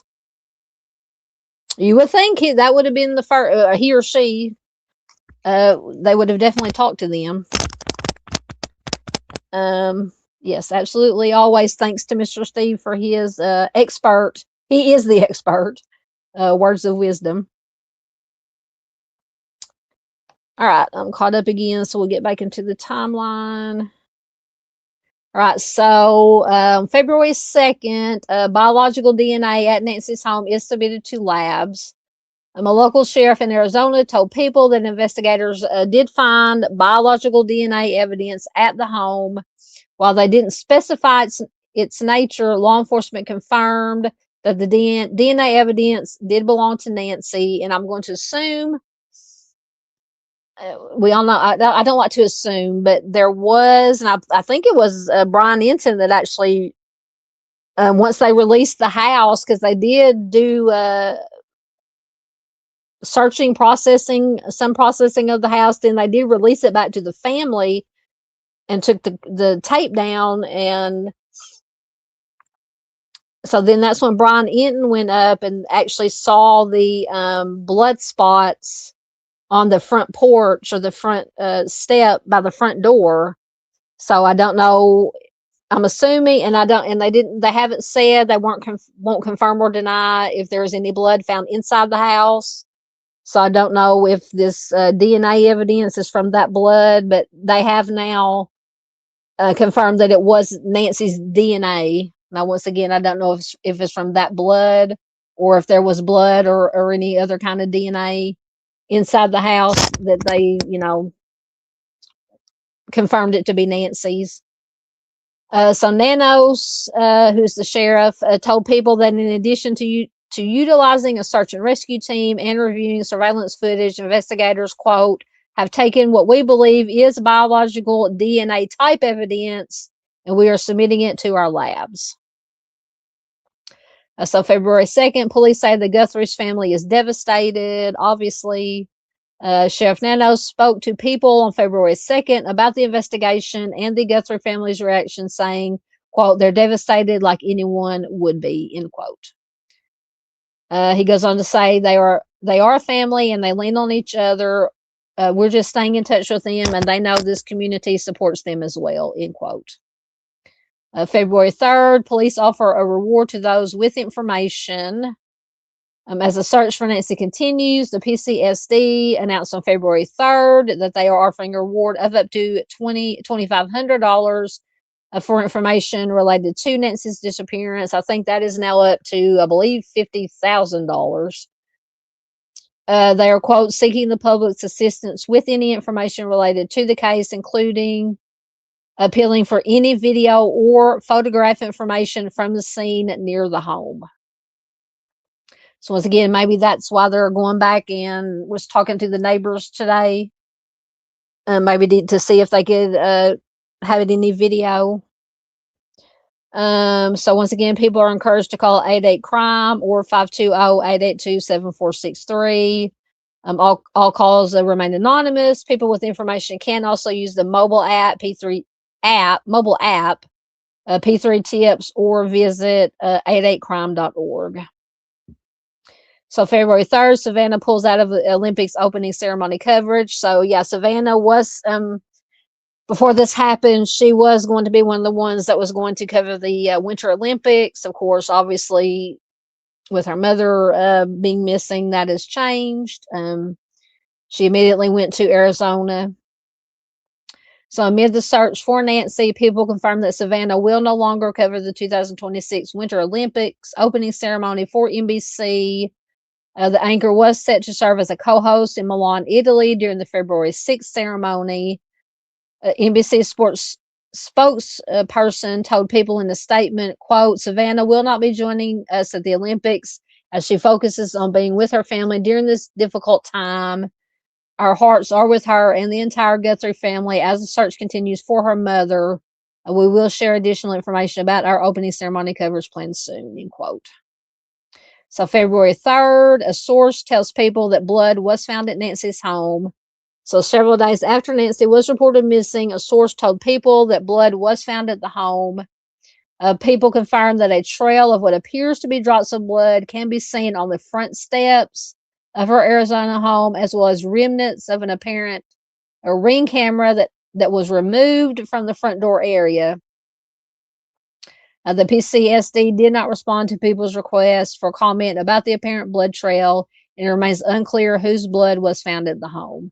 Now, I've heard, once again, from, I can't even remember, I've been watching a couple of different places that supposedly there was a blood trail that went from what they saw at the front door out to the driveway. Now, I don't know if that's true or not, or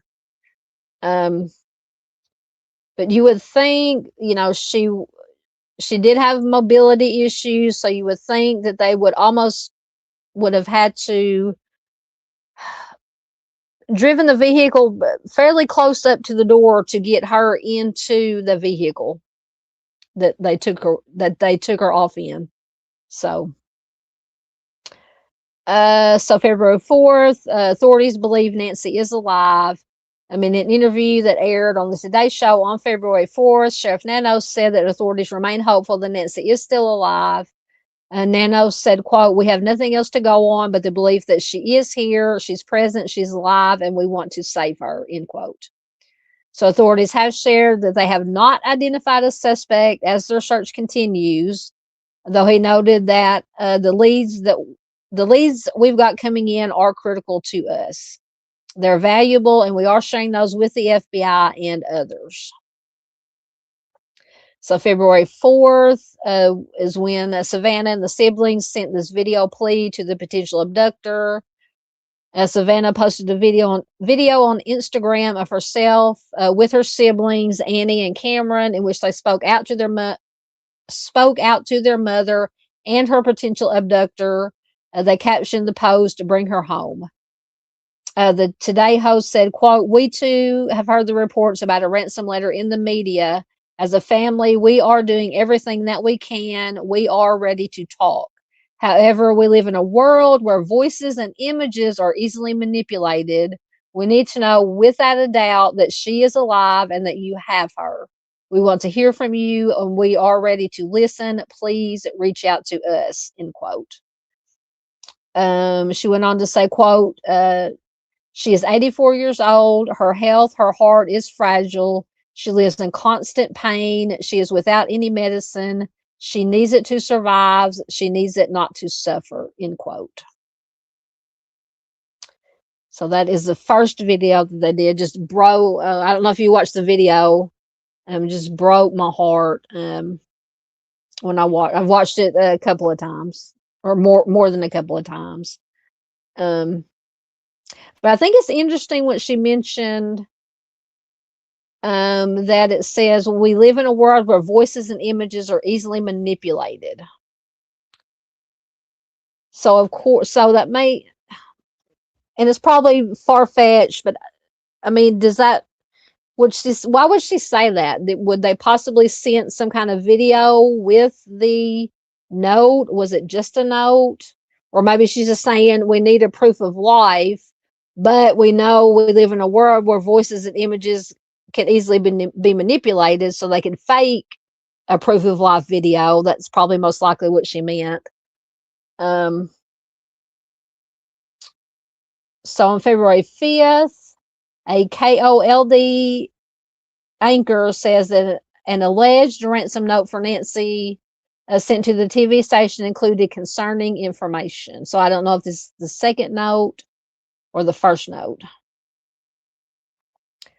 KOLD anchor Mary Coleman appeared on CNN's Aaron Burnett out front and shared information about an alleged ransom note that was sent to the news station via email. The anchor said it regarded Savannah's mother's disappearance and said that authorities are, quote, "still looking into the legitimacy of the ransom note." Coleman said, quote, "A lot of it is information that only someone who is holding her for ransom would know. Some very sensitive information and things that people who were there when she was taken captive would know. So those are things that are concerning. We immediately sent that information over to the sheriff's department," end quote. So this may be talking about the second note that was sent. She said a detective got back to them and asked for more information to search for an IP address for the email. Coleman also shared that the ransom letter included a dollar amount and a deadline, which was elaborated on by FBI agent Heath Janke during a press conference that same day. He said the ransom set allegedly set a deadline of 5 p.m. that evening. He said, quote, "If a transfer wasn't made, the second demand was for next Monday. I'm not going to go beyond that," end quote. So Agent Janke also announced that a $50,000 reward is being offered for anyone who comes forward with information leading to Nancy's recovery or the arrest of anyone involved in her disappearance. In addition to the alleged ransom note sent to the TV station, Janke shared that they have arrested one individual who is accused of crafting a fake version. Janke said, "We have made one arrest related to an imposter ransom demand, and a complaint will be presented to a magistrate judge later today." So, of course, you're going to have the POSs who try to take advantage of the situation. See, and that's what I first thought when this news of this first ransom note came out. It's like, oh, it's just somebody trying to, has nothing to do with the disappearance, just trying to make some money. But from all intents and purposes, it looks like maybe it's the real thing. Right, so let me take a break from reading for a minute and get caught up in your comments again. Right, there's where I was. Kaleidoscope says even a neighbor could track or watch her for the right opportunity. Possible. Okay, Gibbo, I was talking about the Uber driver, says yes, they have spoken with the driver and got his details. Excellent. Yep, Miss Peggy said they did talk to the Uber driver. Hey, Mark, good to see you, my friend. Welcome, welcome.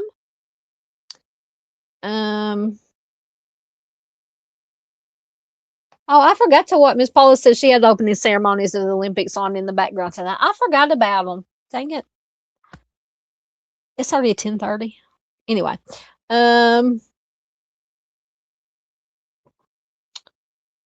so Mark says, so is the new ransom letter real that came out? I think they're still trying to determine it. They're trying to determine, but I think that's the one, if I remember correctly, because I do remember that's one of the last things I watched, is about this new ransom letter. Is I think that's the one that they read that had more concerning information in it that only somebody who really did have her would know.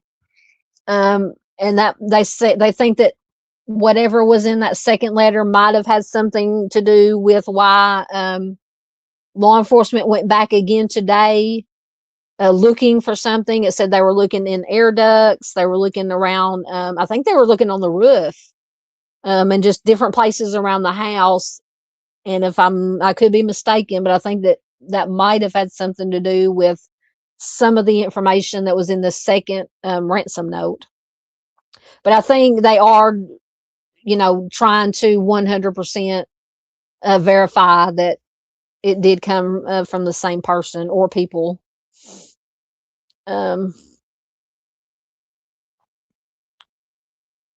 Yes, as far as we know, that is the second one.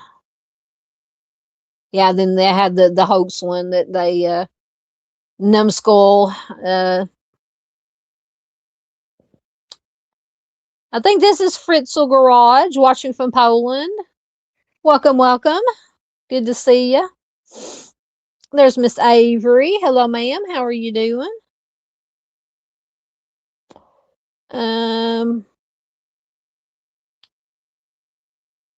Excellent. Yes. Please do check out Stolen Spirits MMIWG. They are on YouTube. They're on Facebook if you do Facebook.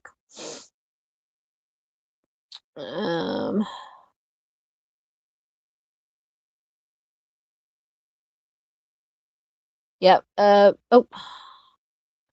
Mr. C said AI generated data from pictures taken by offender after the abduction will not be enough for proof of life. A good move by investigators in the family. Yep, absolutely. Excuse me. My supper's not agreeing with me.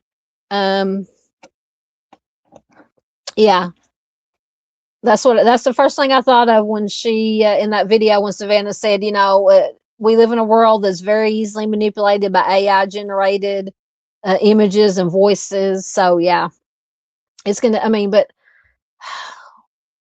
it depends on usually you can tell, which is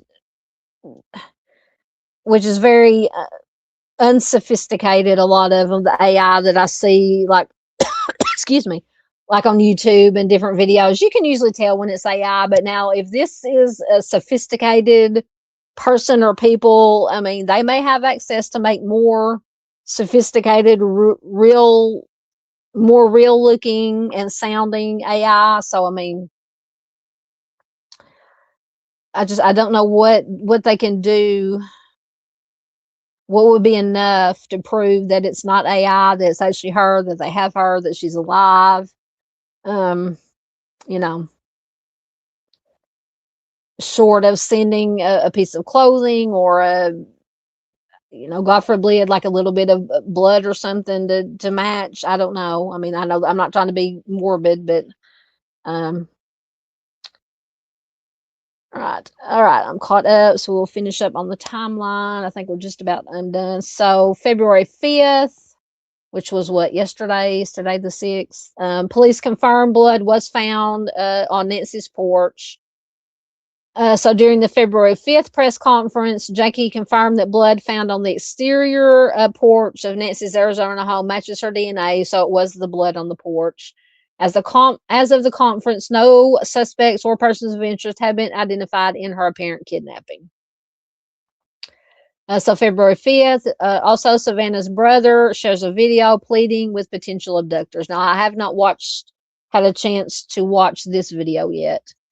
But in a video posted to Savannah's Instagram on February 5th, her brother Cameron pleaded for the person or people involved to make contact and let them know Nancy is alive so that they can, quote, move forward. He said, quote, "This is Cameron Guthrie. I'm speaking for the Guthrie family. Whoever is out there holding our mother, we want to hear from you. We have not heard anything directly. We need you to reach out, and we need a way to communicate with you so we can move forward." He continued, "But first, we have to know that you have our mom. We want to talk to you, and we are waiting for contact," end quote. So as far as I know, that is the latest information, except for what you are mentioning about that they have towed Nancy's car to assumably process it or look at electronics, GPS, whatever the case may be.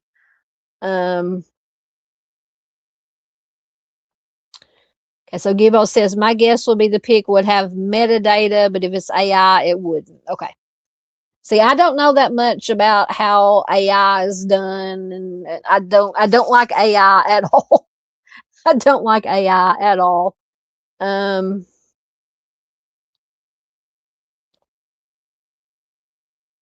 Sorry, ads are popping up. Mark says, "But you don't need AI to fool people. If you're a person as devious as Israel Keys, he took a picture of a deceased victim that he made look alive." That is true. Yeah, to me, I mean, if it was my mother or one of my family members, it would have a picture wouldn't do. It would have to be a video, and it would have to be. You would have to have some way to definitely know that it's not AI generated or anything of that nature.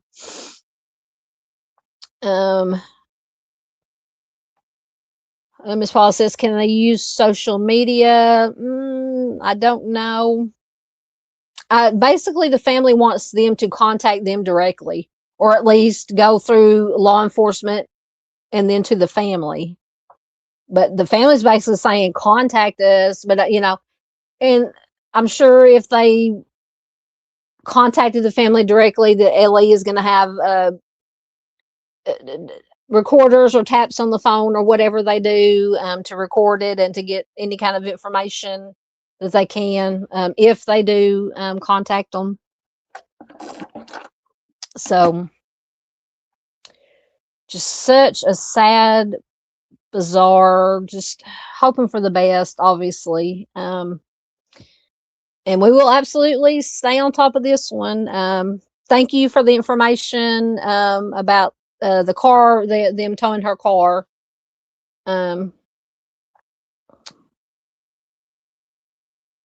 Ms. Paula says, "Did the mother have any social media that investigators can go through?" I don't know. I'm unsure. I haven't heard them mention that she had any social media, but now that doesn't mean she didn't. Now, some older people do have social media, some don't. So I don't know. I don't know. But I'm sure if she did have any social media, that they would most definitely have looked at it. Absolutely. All right. So I said we will keep up with this. If anything else breaks, we'll absolutely come back to it or do another video or talk about it in another live stream. Absolutely. All right, so see what we have next. All right, so this is the one from Australia, Gus Lamont. I don't know if Miss Farr is still here, but she is in Australia. Sorry, I apologize for the coughing. Let me get his article up. So apparently there is a suspect. Now I don't know if they've named him, this person publicly. But this article, once again, is from people.com. It came out yesterday, the 5th. A four-year-old boy vanished from his rural home 4 months ago. Police now have a suspect who is, quote, known to him. So this is August Gus Lamont. He has not been seen since September 27th, 2025. Just look at that sweet little face and that curly blonde hair. So just the basics. A suspect has been identified in the case of missing 4-year-old August Gus Lamont. Gus disappeared from his Oak Park Station home in the rural Australian outback on September 27, 2025. On Thursday, February 5th, South Australia Police issued a news release stating that somebody who resided with Gus at the property had withdrawn their cooperation from the investigation and was now considered a suspect, but they stressed that Gus's parents were not suspects. Police now suspect that somebody known to a 4-year-old boy who has not been seen since September of last year could have been involved in his disappearance.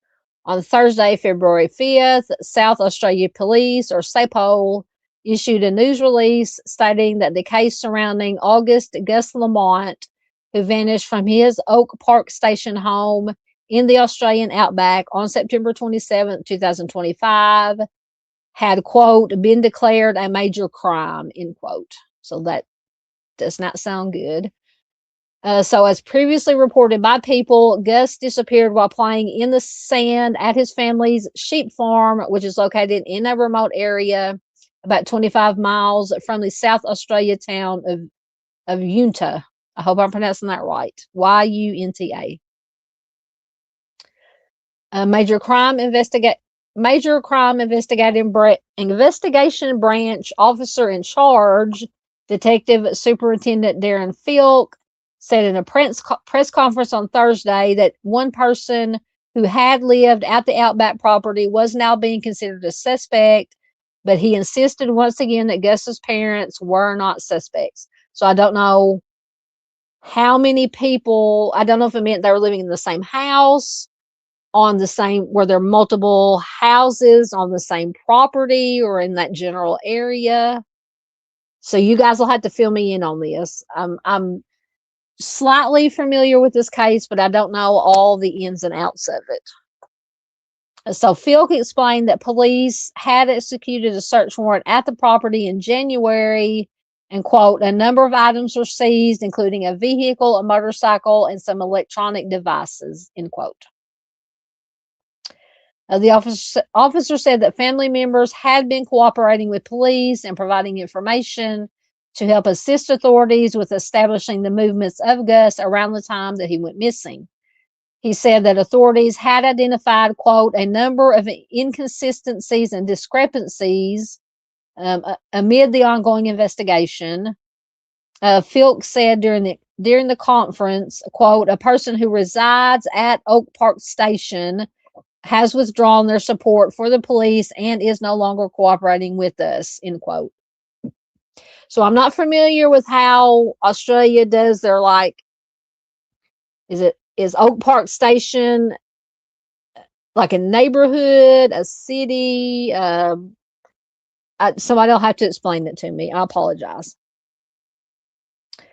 So he noted, quote, the person who has withdrawn their cooperation is now considered a suspect in the disappearance of Gus, adding, quote, I do want to stress, however, that Gus's parents are not suspects in his disappearance, end quote. So per the police news release, the search area for Gus included 3 dams and 6 mine shafts.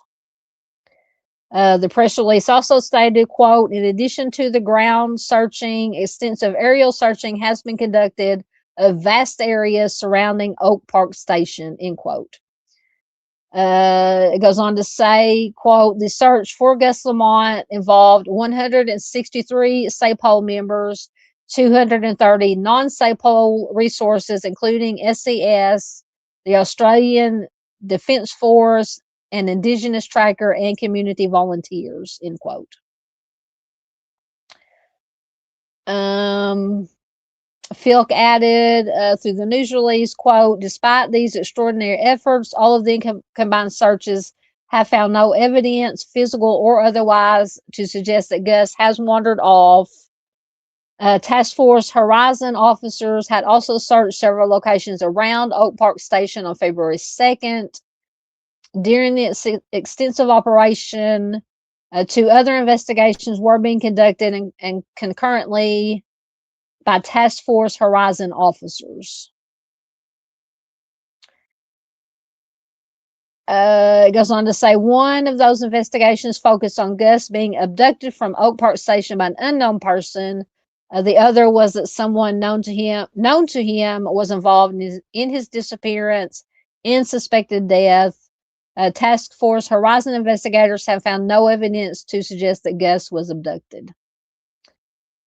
Filk said, quote, I anticipate there will be further searches at Oak Park Station and at several sites on an adjacent national park to locate Gus as new information and intelligence comes to hand as the investigation continues. The disappearance of any child is tragic and distressing, not just for Gus's parents, but also the entire community sharing their grief. The officer insisted, quote, I can reassure the community that despite the complex and challenging nature of the investigation, Task Force Horizon will continue to thoroughly and meticulously investigate the disappearance of Gus until we get a resolution. We are all focused and determined to locate Gus and return him to his parents, end quote. So that is the update in Gus's case. So they did stress many times, or made it a point to point out that Gus's parents are not suspects. But apparently somebody who either lived in the house or in, like I said, I'm still unsure about the arrangement, where there are different houses in that area on that piece of property.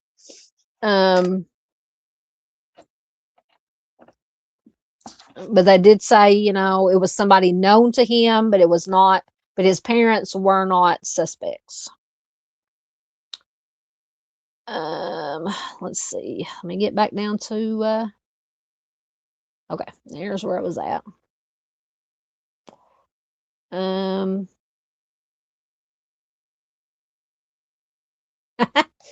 Oh, Mr. Steve says, Mrs. Steve is mastering AI and taking countermeasures to ensure my safety. Oh, goodness. Mrs. Steve is a smart cookie. All right, good. Miss Farr is still here.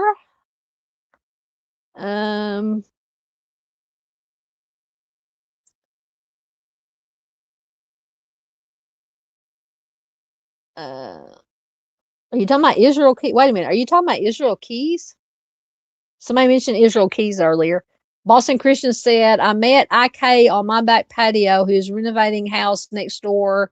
He came in with Amish to help them. I didn't know that is who he was until years later. But I mean, oh my goodness. That is terrifying. Holy shnikes. I'm gonna have to. I know who Israel Keys is, but I have not done a deep dive on his crimes. I'm gonna have to look into him.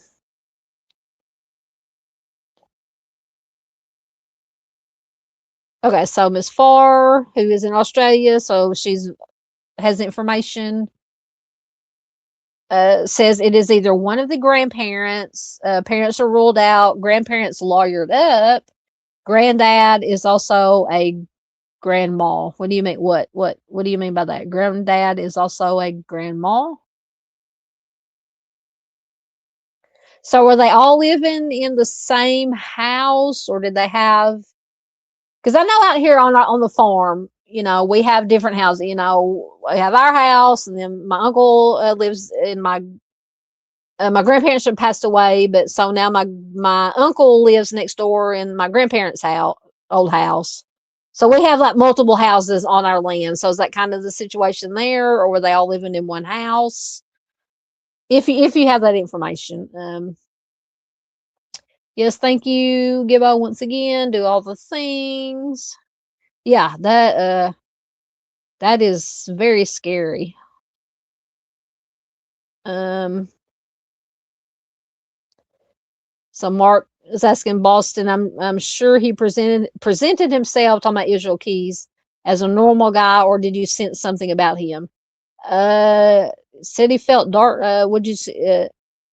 Boston said, I immediately felt death and fear. Oh God, that just gives me the heebie-jeebies just thinking about that.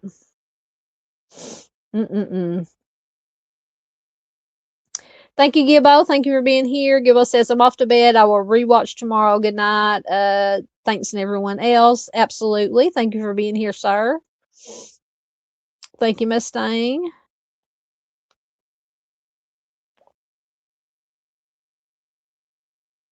Go back to Israel Keys. Boston says he was very, very kind, soft-spoken, very handsome, but oh my God, OMG, my gut was to run like I sensed immense fear and didn't know why. Gut instinct. I mean, yeah. Yeah, you can just see it. People, I've heard, because obviously, like a lot of you probably, I watch a lot of the like Investigation Discovery. I watch what's that show called? Evil Lives Here. They have a series they do talk about people who've lived with evil people, whether it be family members or whatever, and they said they just sensed the evil, they felt the evil coming from the person. So yeah, it's definitely a thing. Miss Peggy says she has her thoughts about Gus. What are your thoughts? Okay, Ms. Farr says they are very remote. To get to the station, there is only one road in, one road out. No signs to station. It's a 45-kilometer drive on dirt road to get to off of Main Highway. So why is it called a station? Is it like a neighborhood or like a little town? So yeah, very, very remote. Yes, that would definitely be horrifying.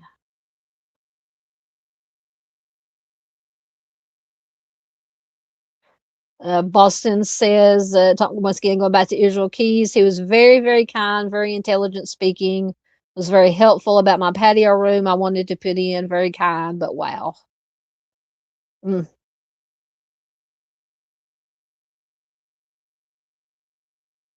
Okay, so Far said, I knew something was up. Going back to Gus, I knew something was up when the tracker only found a footprint. Our trackers know their land. So was it an adult footprint, a child's footprint, one set of footprints? Thank you, Miss Farr, for the information. Like I said, once again, Miss Farr is in Australia, so she knows, definitely knows this case.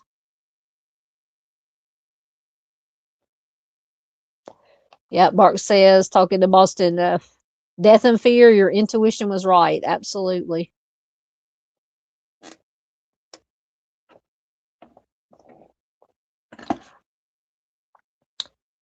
Farr says our LE won't release much more until or if there is an arrest. We don't have the privilege of U.S. To open information, open courts. Well, I don't know what's getting here lately here in the U.S. They're limiting the open information, open courts. Seems like every other big case that comes up that gets national attention, they put a gag order, they close the courtroom, no video, no audio. And so even here, I don't know if you guys, I'm sure Mustang has heard about it, but this Aaron Spencer case here in it's in Central Arkansas, in Lonoke County, the county I live in. He's the one that took out his daughter's well, it wasn't alleged, his daughter's groomer offender. So Aaron Spencer has been tried for homicide, and they were going to put a gag order on and close the court. And the judge, who I've actually sat in her courtroom, I don't think I was ever, when I had jury duty, I had to go, you had county jury duty, I had to go in. I wasn't picked for any of her trials, thank God, but a lot of conflicts of interest in that case. I'm going to have to get everything together on that case and go over it. But yeah, they were going to put a gag order on that case. They were going to have a closed court. But due to conflicts of interest, the judge, they wanted her to recuse herself. She refused to recuse herself. So, but it went up to the Supreme Court, and they took her off the case. So now they're waiting to get a new judge. And Aaron Spencer, the man on trial for homicide, is running for sheriff of Lonoke County. Anyway, that'll have to be another live stream. I'll have to get caught up on all that. And if that's something you guys would be interested in hearing about from here in Arkansas, let me know. Most definitely. It's a very, lots of divided opinions on that, that whole situation. But anyway. But yeah, the point being, here in the U.S., things are saying high profile cases. They're wanting the gag orders and, no cameras, no audio even, things of that nature. So,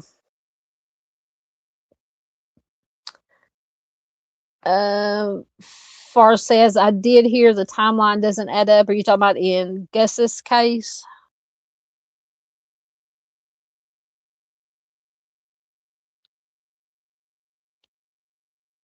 Boston says, is that the moon coming up in the eastern sky this late? I don't know. I can't see out my window.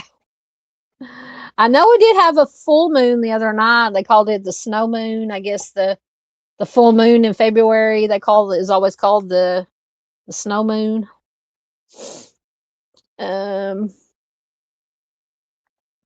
Oh, so that was the grandpa thing. Okay, gotcha. I understand now.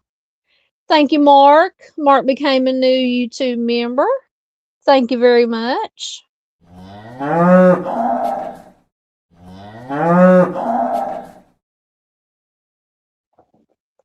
I appreciate that very much. Welcome to the pasture or the paddock. Good to have you here. Okay, so Far says, yes, the mom and grandparents live together. Gus's dad lives about 2 hours away. So I'm assuming the mom and dad are divorced. Is there another? No, I'm not trying to infer anything. Is there another male relative that lives there? Does the mom have a boyfriend or anything?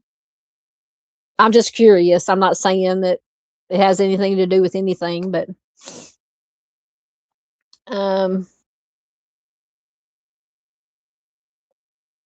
okay. Far says the granddad is a trans woman. Okay. All right. Okay, so Ms. Farr says the only one home at the time of the disappearance was the real woman grandma. Mom and granddad grandma were down in the sheep paddock, but cops say that the timeline is off. Okay. So the only ones that were there was the real grandma, real woman grandma, the mom, and the granddad grandma. Oh, and the mom. Okay. So the grandma, real grandma, was in the house maybe with him, and then the mom and the granddad, grandma were down in the sheep paddock, supposedly, allegedly, but cops say the timeline is off. Okay, got it. Miss Thing says she watches those shows too. I know. Yeah, I watched that. I really like that. I think it's called Evil Lives Here. I was just watching an episode of that right before I was getting ready for the live stream. Okay, got it. So it's like a ranch. Okay, so Far says it's a sheep station. What do you call it? Like a ranch. Gotcha. Gotcha. I understand. I got you now. Miss Peggy thinks grandparents involved. Well, I would, yeah, if they were the only ones there and the mom. But they said, the parents weren't, or maybe I missed. Okay, so no, yeah, Far said that the dad lives about 2 hours away. I thought maybe he was just 2 hours away working or something. He did live there. Oh, gee. Oh, no. What am I doing? Hold on. I hit something and messed everything up. Anyway.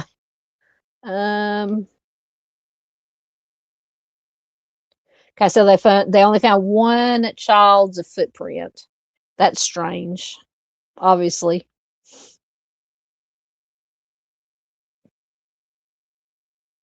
Julian is still here.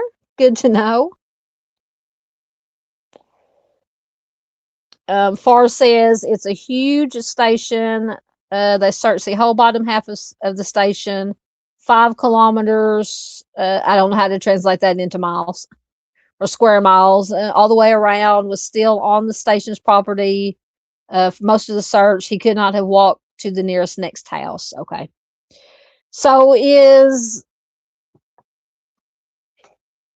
it any wooded areas? Is it basically like flat field land or pasture land, or is there any high grass? I'm just asking because with searching, sometimes it's hard to find anything if it's a densely wooded area, if there's high grass or anything, think bodies of water, things of that nature. Okay, going back to the Aaron Spencer case, Mark wants to know, why did they want the judge to recuse herself? Okay, so, and I can't even think of the offenders, the deceased man's name. So Judge Elmore, Barbara Elmore, who is going to preside over this, the trial, Aaron Spencer's homicide trial, because they charged him with homicide for taking the life of his daughter's groomer. You know what I'm getting at. Because this man, the deceased man, the offender, he had a restraining order, or the family of the girl, of Aaron Spencer's daughter, they had taken out a restraining order because this man, the offender, had been convicted and was in prison for the same kind of child offenses against the daughter and others. And the Judge Elmore let him out of jail early. So, conflict of interest. She let him out. And so that's why they wanted her to recuse herself, because most definitely conflict of interest. She refused to recuse herself. So they took it up to the Arkansas Supreme Court, and the Supreme Court said, nope, you're off the case. So yeah, that is why they wanted her to recuse herself,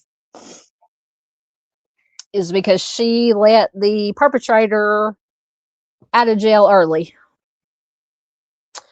I'm gonna have to get, if you guys are interested, I will get all the information together from the start of this case and all the history up till now, and we can do a live stream about it.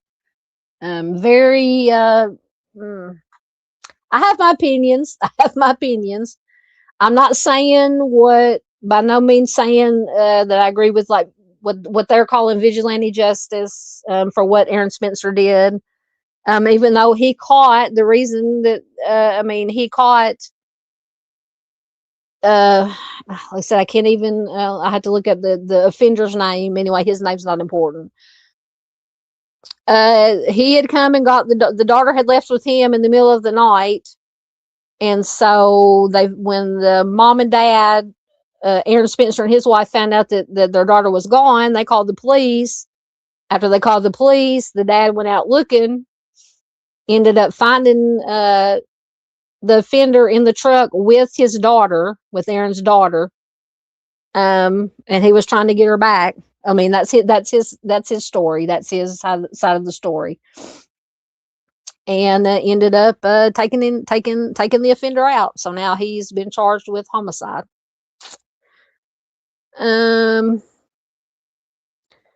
so far says station is in the desert area. Desert or deseret? Okay. Oh, I'm sorry. Kaleidoscope said the cow woke up the dog. I'm sorry. Okay, so far said just those 3 adults. Okay. This is true. Miss Peggy says, I don't really blame some judges not wanting media in court. Some media people do think, yeah. Yep. Oh, I love cold case files. Mustang says she watches cold case files. Yeah, that's true. Mark says, I agree with you, Peggy. The media can live in the gutter sometimes. Absolutely. Okay, so far says, yep, Grandma was in the house. Gus was playing outside. She left him a half hour, went out. He was gone. She called Mom and Granddad, Grandma from the paddock. No, Dad did not live. They're separated. He did not get along with the granddad. Okay, gotcha. Gotcha. Okay, desert. Okay. Yeah, Miss Peggy says, yeah, reminds her of the Jackie and Little Lily Sullivan case. So what's been going on with that case? Is there anything? I haven't looked at anything with that case in a long time. Anything new or interesting with that one? Far says desolate area, only dams. They dragged already. Okay. Yep. Yep. Mark says that's a good reason to get rid of the judge. Yep. Yes. Thank you, Michael Fossler. Yes. Yeah. Fossler is the quote unquote victim's name, the offender's name. Yeah, because he, like I said, the family, Aaron Spencer and his wife, they had taken out multiple restraining orders, no contact orders. He was not supposed to be at all anywhere. Foster was not supposed to be anywhere at all near the daughter. Like I said, he had been convicted already of horrible things. I think not only in Arkansas, but in different states. He was former law enforcement in different states. So to me, and I will tell you right now that Lonoke County here in Arkansas is one of the most corrupt counties in Arkansas. I've lived here all my life. I know. Just to Google or look up Lonoke County, Arkansas, and a whole bunch of stuff will come up. So I think that also had, in my opinion, just my opinion, a whole lot of the reason that at first that they were very lenient with Fossler, and I think a lot of it had to do with that he was former law enforcement in a different state. I can't remember what state he was law enforcement in. I don't think it was here in Arkansas. But yeah, it's a whole. I'm gonna have to get everything together and do a live stream about this because I haven't really talked about it a whole lot. Okay, so Miss Peggy says nothing new really in the Jackie and Lily case. Okay. Kaleidoscope says in Jack and Lily's stepdad was arrested on unrelated case. Okay. Forrest says, I think Daniel, who is the stepdad, was arrested for something, don't know what. Okay. Hey, my dandy Linus, how are you doing? She says, I'm late, but hello, beautiful people. You're fine. You're fine. Glad to have you here, my friend. All right. Oh, I advanced. Okay. So next we're gonna. Okay, so the stepdad in Jack and Lily's case was arrested for SA of adult and forcible confinement. Wow. That's not good, obviously. I mean, good that he was arrested, but not good of what he was arrested for.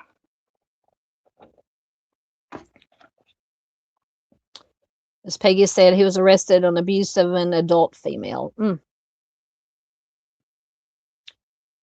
So he was so it was the mom and the stepdad that was there when they disappeared, right? When Jack and Lily disappeared. I'm not saying that stepdad had anything to do with it. I was just trying to. It's been a while. Like I said, it's been a while since I've looked at anything with that case. I've never done a deep dive into it. Okay. Why do I keep doing? Okay. So for our missing cold case that I wanted to share with you on this live stream, let me find it. We have Tony Franko. If I can get the right article first. Anthony Bernard Franko. So Anthony has been missing since May 8th, 1983 from Lemon Valley, Nevada. So this is classified as a non-family abduction. He is a white male. He was just 10 years old when he went missing. He would be 53 years old as of 2026. When he went missing, he was 4'11" and 85 pounds with brown hair and brown eyes. He has a slight gap between his upper front teeth and small birthmarks above his left eyebrow and on the right side of his neck. He has 2 light-colored moles on his cheek and nose, and he has a scar under his lower lip, and his nickname is Tony. His last known clothing description is a red San Francisco 49ers t-shirt, blue jeans, a blue down hooded jacket, and hiking boots. So this information first is from the Charlie Project. So Anthony was last seen walking to his school on the morning of May 8th, 1983 in Lemon Valley, Nevada. He was a 5th grade student at the elementary school. He lived, excuse me, he lived with his mother and stepfather just a half a mile from the school. Excuse me. Although Anthony's normal route to school was to walk north of Fremont Street, he apparently went in the opposite direction the morning that he disappeared. A witness saw him in a cul-de-sac on the south end of Fremont Street, talking to an unknown individual driving a rusted out vehicle, which was possibly a Ford Pinto or a Camaro. Now, I know Ford Pintos, I know Camaros. I don't know how you can get those two mixed up, but at any rate, he never arrived at school and he has never been seen or heard from again. But the school did not notify Anthony's family that he did not show up for class, and as a result, they did not realize that he was missing until later that day, when he did not call his mother as he was supposed to do every day after he got home from school. She notified the police after she came home. It got dark and Anthony still had not arrived home. Anthony was a member of the 4-H club, and the day before his disappearance, he won a blue ribbon for showing his pet pony and 2 rabbits at a 4-H show. He took his ribbon with him when he left for school the next day, planning to show it to classmates. So a month before his disappearance, he ran away from home and went into the mountains after his mother punished him for poor grades. But that time he took some food and dishes with him. He left a goodbye note and he returned home within hours. So he decided he didn't want to run away. It was, so he came home. So when he came back, he cried. He told his mother that he would never run away again. When Anthony vanished in May of 1983, the police initially assumed that he had run away again, and they did not start to investigate other theories until several days had passed. So they lost precious days in this case. His mother never believed that he had run away because he was very happy on the day of his disappearance due to winning this 4-H ribbon. Both his mother and stepfather took polygraph tests. They were ruled out as suspects. His mother stated Anthony was somewhat naive for his age and that he would have talked to a stranger. Investigators believe that he was abducted while walking to school, and probably, unfortunately, his life was taken. His mother continues to hope that he is still alive. No strong suspects have ever been identified in his disappearance, which remains unsolved. So if you have any information, you can call the Washoe County Sheriff's Office at 775-328-3001 or 775-328-3369. So that was the basic information from the Charlie Project. I do have a couple of short articles with some statements or interviews with the family.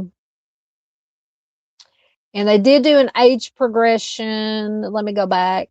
That smaller, or the picture on the very right-hand side is the age progression to age 50. All right, so this first article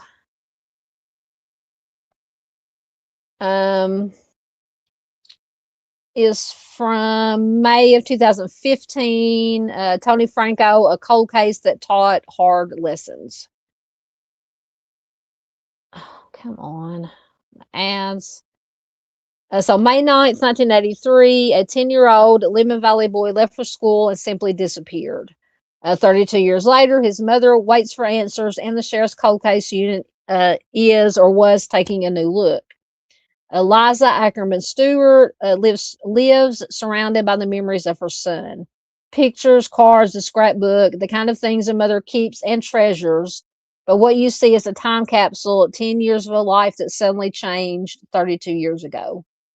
May 9th, 1983 began as a proud moment in their lives. That weekend, Tony Franko had won ribbons at a 4-H fair, and Liza was taking them to show them off to coworkers.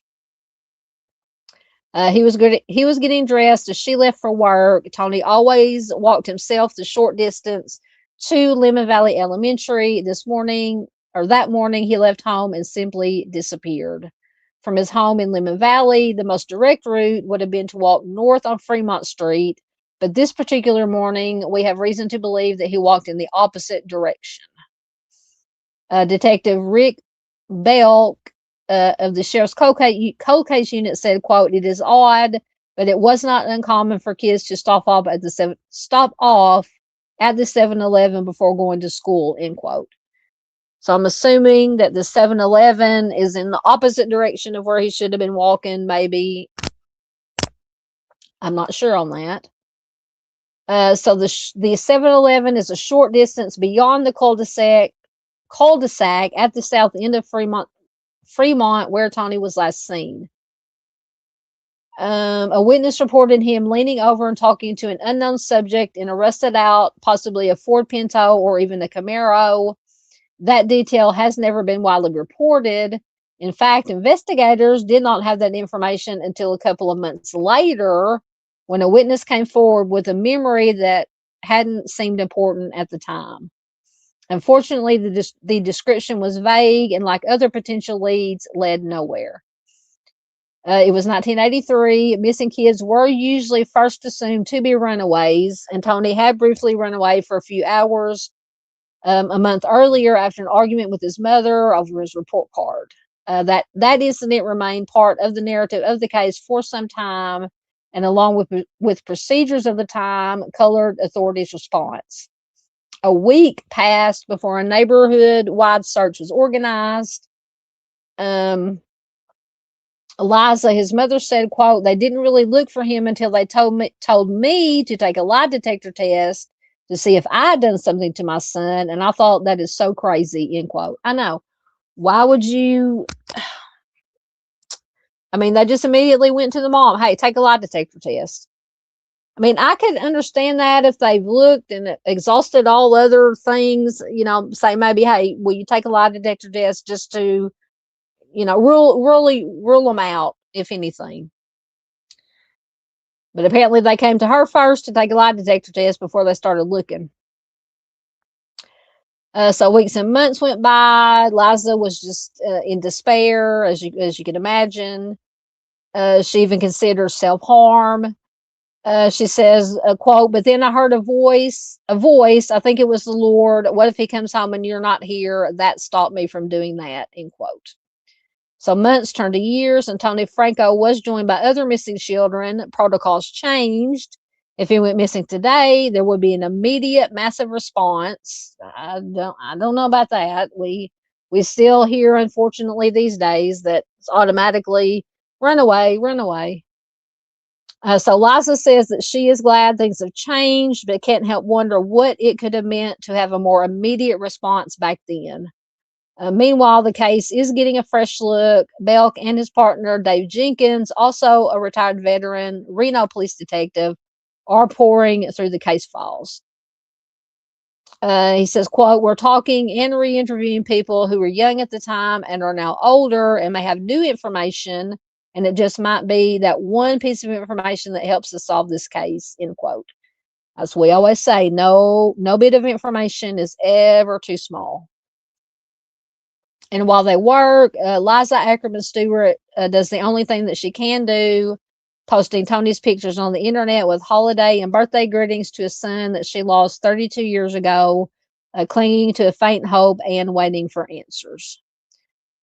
She says, quote, I think of him all the time. I do grieve, but I have to go on with my life. And by the grace of God, I do now, end quote.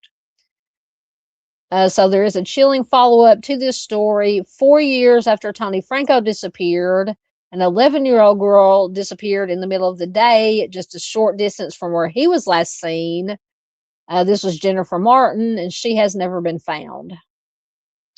So anyone with information on this or any other unsolved cold case is asked to call authorities or secret witness at 322-4900. So like I said, it may have gotten a little bit better with the, it's a runaway, but I don't know. It hasn't gotten a whole lot better with some of these nowadays modern newer runaways or missing that they automatically tag as runaways. So they did, I believe it was in 2023 is when they released this age progression to 50. So this article is from May of 2023. Age progressed image of missing Lemon Valley child Tony Franko released. 4 decades after Anthony Franko's disappearance from his Lemon Valley home, NCMEC has released an age progressed image of how Franko might look today. So once again, the 10-year-old left his home on May 9th, 1983 to walk to Lemon Valley Elementary School. He didn't arrive at school. Authorities believe that he vanished on the way. In the weeks after Franko's disappearance, the sheriff's department followed up on reported sightings at Keats and Moana Lanes, Keats Lane and Gentry Way, the Lemon Valley Hills, and Chester, California. One person who reported seeing Franko described the red San Francisco 49ers shirt that he was wearing when he disappeared. Children who knew Franko said that they saw him in the weeks after his disappearance. Bill Matthews, then the chief criminal deputy with the Washoe County Sheriff's Department, told the Reno Gazette-Journal in 1983, but Tony turned and ran from them, according to them. Despite deputies on the ground and in the air searching the hills and caves in Lemon Valley, no trace of Franko was ever found. Along with images, Nick Mack also released a letter from Tony's mom, Liza Ackerman Stewart, to her missing son. And it reads, quote, "Dear Tony, I have faith that you are still alive, but only God knows. I miss you dearly, and my heart still aches after all of these years of not knowing where you are. I'm trying my best, and I'm trying to find you. As long as I breathe, you will always be remembered and loved. I love you so much, Tony." It just breaks my heart. Love your mom, Liza, end quote. So once again, anyone with information on Tony's disappearance is asked to contact Nick Mack at 1-800-THE-LOST, which is 1-800-843-5678. The Washoe County Sheriff's Office Detective Division at 775-328-3320, or Secret Witness at 775-322-4900. See, I'm wondering about these sightings from the friends after. I mean, did he run away again, and just because they described the San Francisco 49ers shirt, that I'm assuming that's the description that maybe his mom gave of what he was wearing that day when he left for school, was a San Francisco 49ers shirt.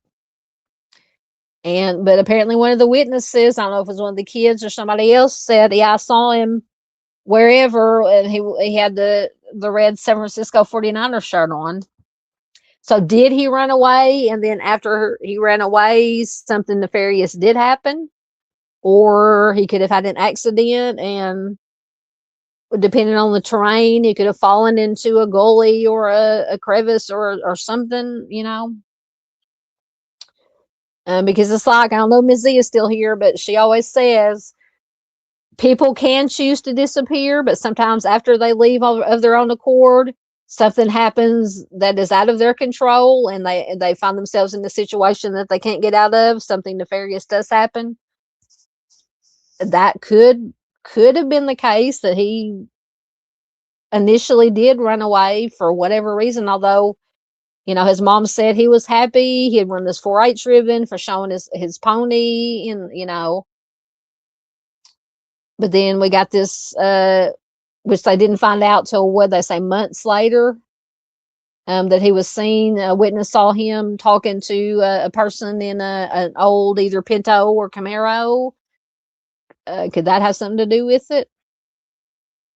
We just don't know. I think both are possible. In my opinion, both are possible.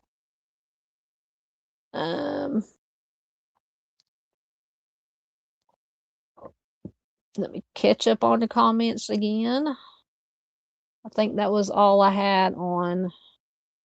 Let me check.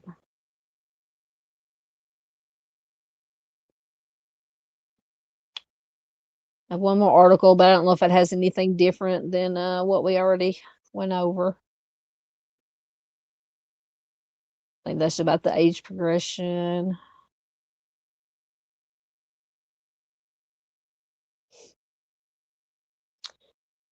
Oh, these ads keep popping up. Sheriff's Office said, quote, "Tony Franko's memory and the mystery of his disappearance that morning are still very much alive." In a letter addressed to Anthony, his mother, Liza, said that she still believes he is alive, according to a May 9th Facebook post. She said, quote, "I miss you dearly, and my heart still aches after all these years of not knowing where you are." I think that's the same thing. Yeah, it says witnesses say they saw Tony leaning over and talking with an unknown subject in a rusted out, possibly Ford Pinto or Camaro.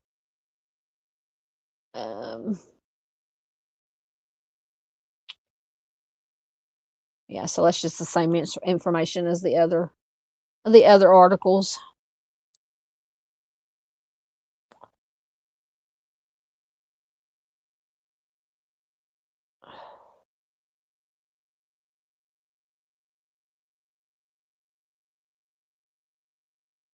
Okay, Peggy says they didn't stay let loose the same day. Who are you talking about? Which case are you talking about?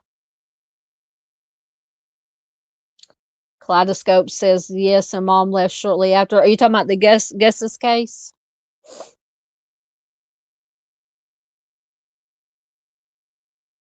Okay, Miss Peggy, assuming you were going, let's go back to Gus's case. Says mom, stepdad, and his mom lived in another camper. Okay. Mark said he lived in Las Vegas when he was a kid. I visited Las Vegas. I'm gonna say Los Angeles. Las Vegas. How many times? 3 or 4 times. First time I went was when a brother, sister-in-law got married there, and then we went 2 or 3 times when George Strait was doing concerts there. I mean, it is what it is.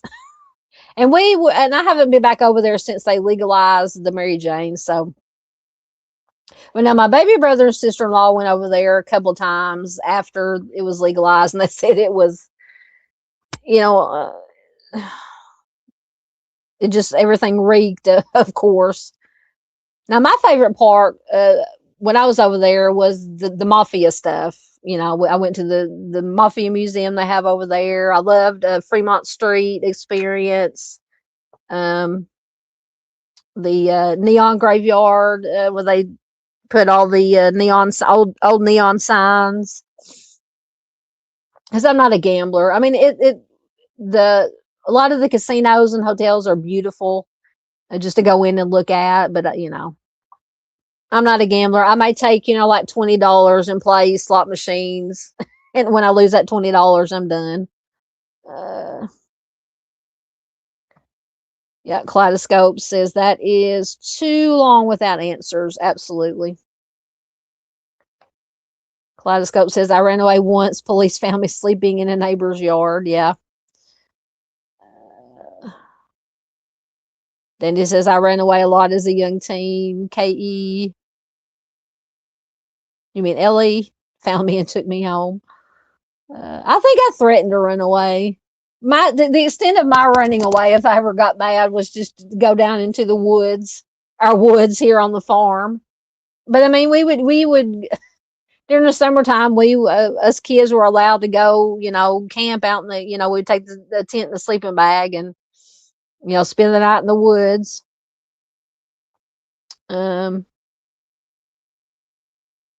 Kaleidoscope said I was only 4. Police scared me. Never did that again.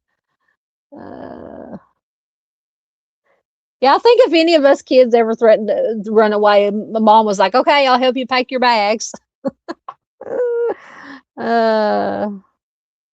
Mark says there could be a child kidnapping ring in that area. That is true. That's a possibility because I did say in that one article that how long after? Not to maybe a year, if that long. An 11-year-old girl disappeared, and she has never been found. She disappeared from that same general area. Entirely possible. I agree. Dandy says trafficking has been going on forever, in my opinion. Yep.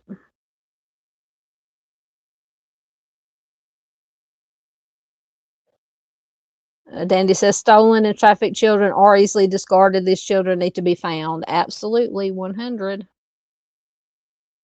Thank you once again. Ms. Farr has gifted another Southern Gal True Crime membership. Thank you very much, ma'am. Uh-oh. Uh-oh. I lost the cow. There she is.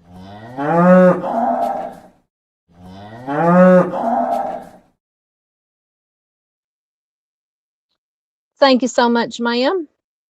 I appreciate it. So whoever got it,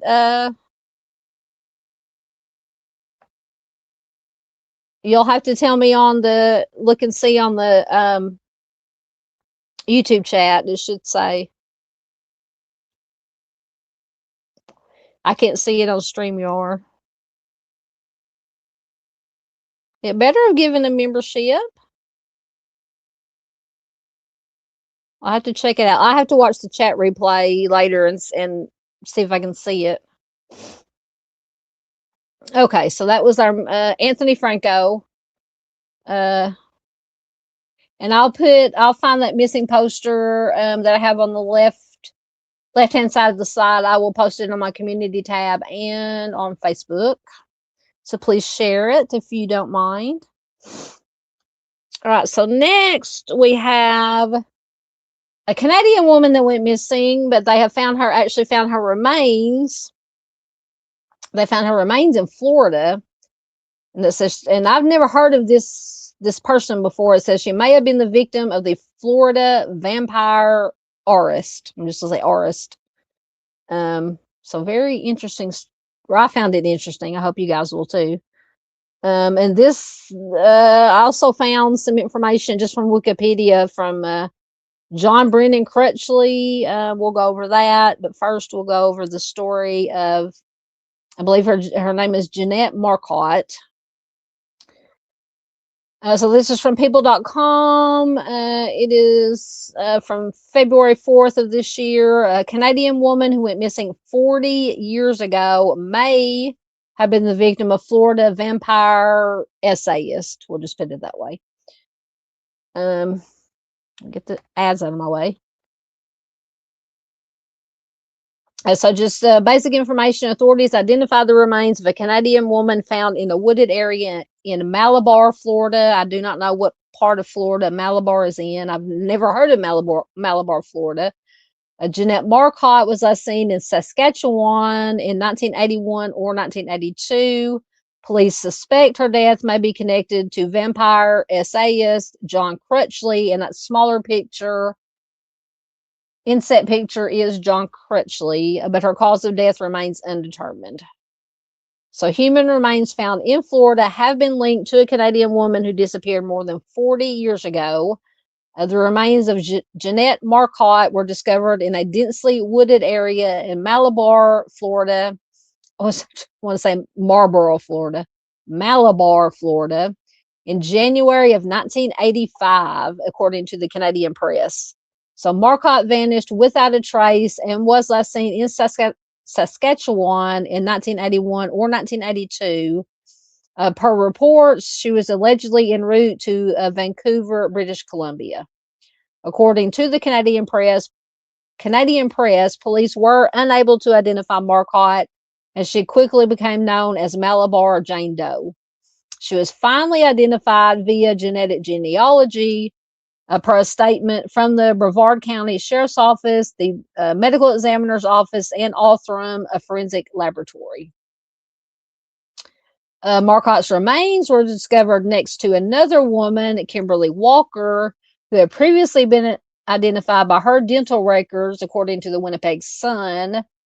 Todd Goodyear, who's a public information officer with the Brevard County Sheriff's Office, told the Canadian press that John Crutchley, known as the vampire essayist, was a possible suspect in the deaths of Walker and Marcotte, and many, many others, as we will soon read about. So Goodyear said, quote, John Crutchley lived in Malabar. He was suspected of just about anyone we found for a while. Now, whether he did it, who knows? So Crutchley, a clean-cut engineer, was a convicted essayist and kidnapper. Goodyear said, quote, there was always a theory that it possibly was Crutchley. He was very famous at the time. He's called the vampire essayist because he would drain victims' blood and drink it. Sorry, I should have said trigger warning before I started reading this.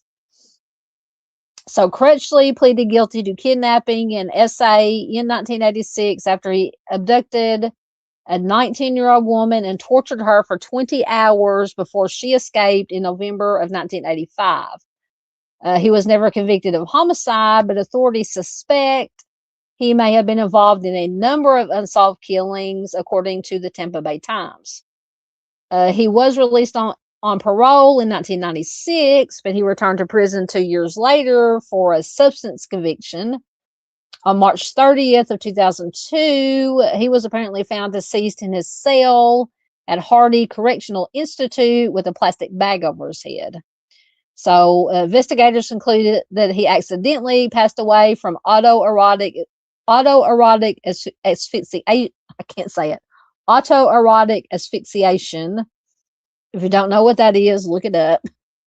Per the Deseret News and the Orlando Sentinel. So Goodyear said there are many questions surrounding Marcotte's death, including how she died and why and how she ended up in Florida.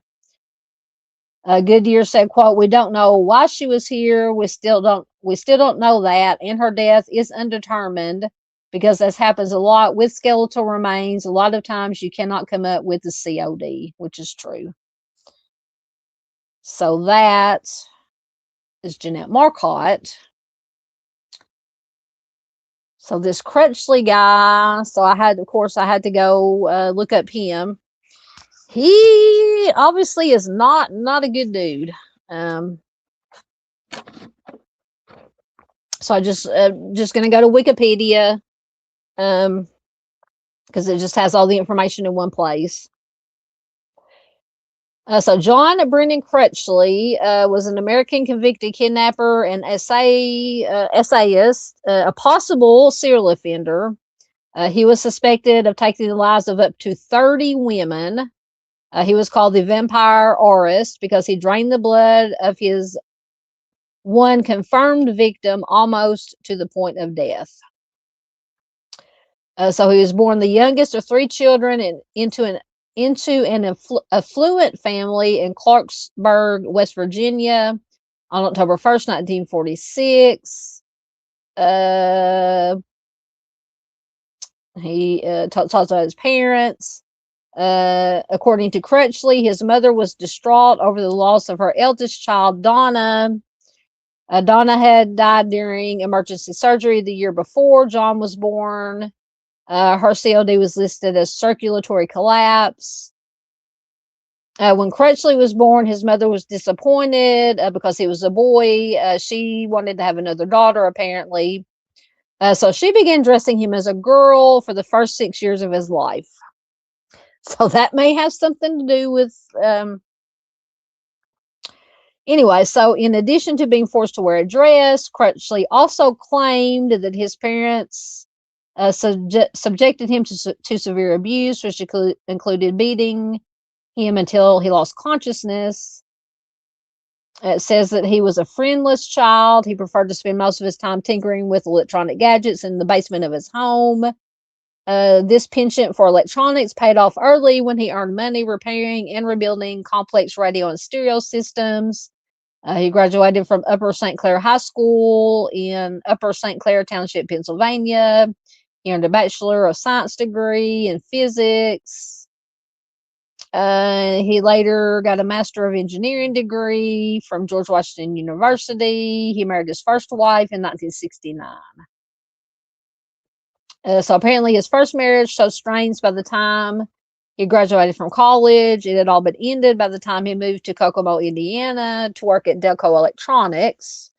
He had previously worked at General Motors Central Foundry Division in Defiance, Ohio, where he was responsible for the installation of a new plant security system, blah, blah, blah.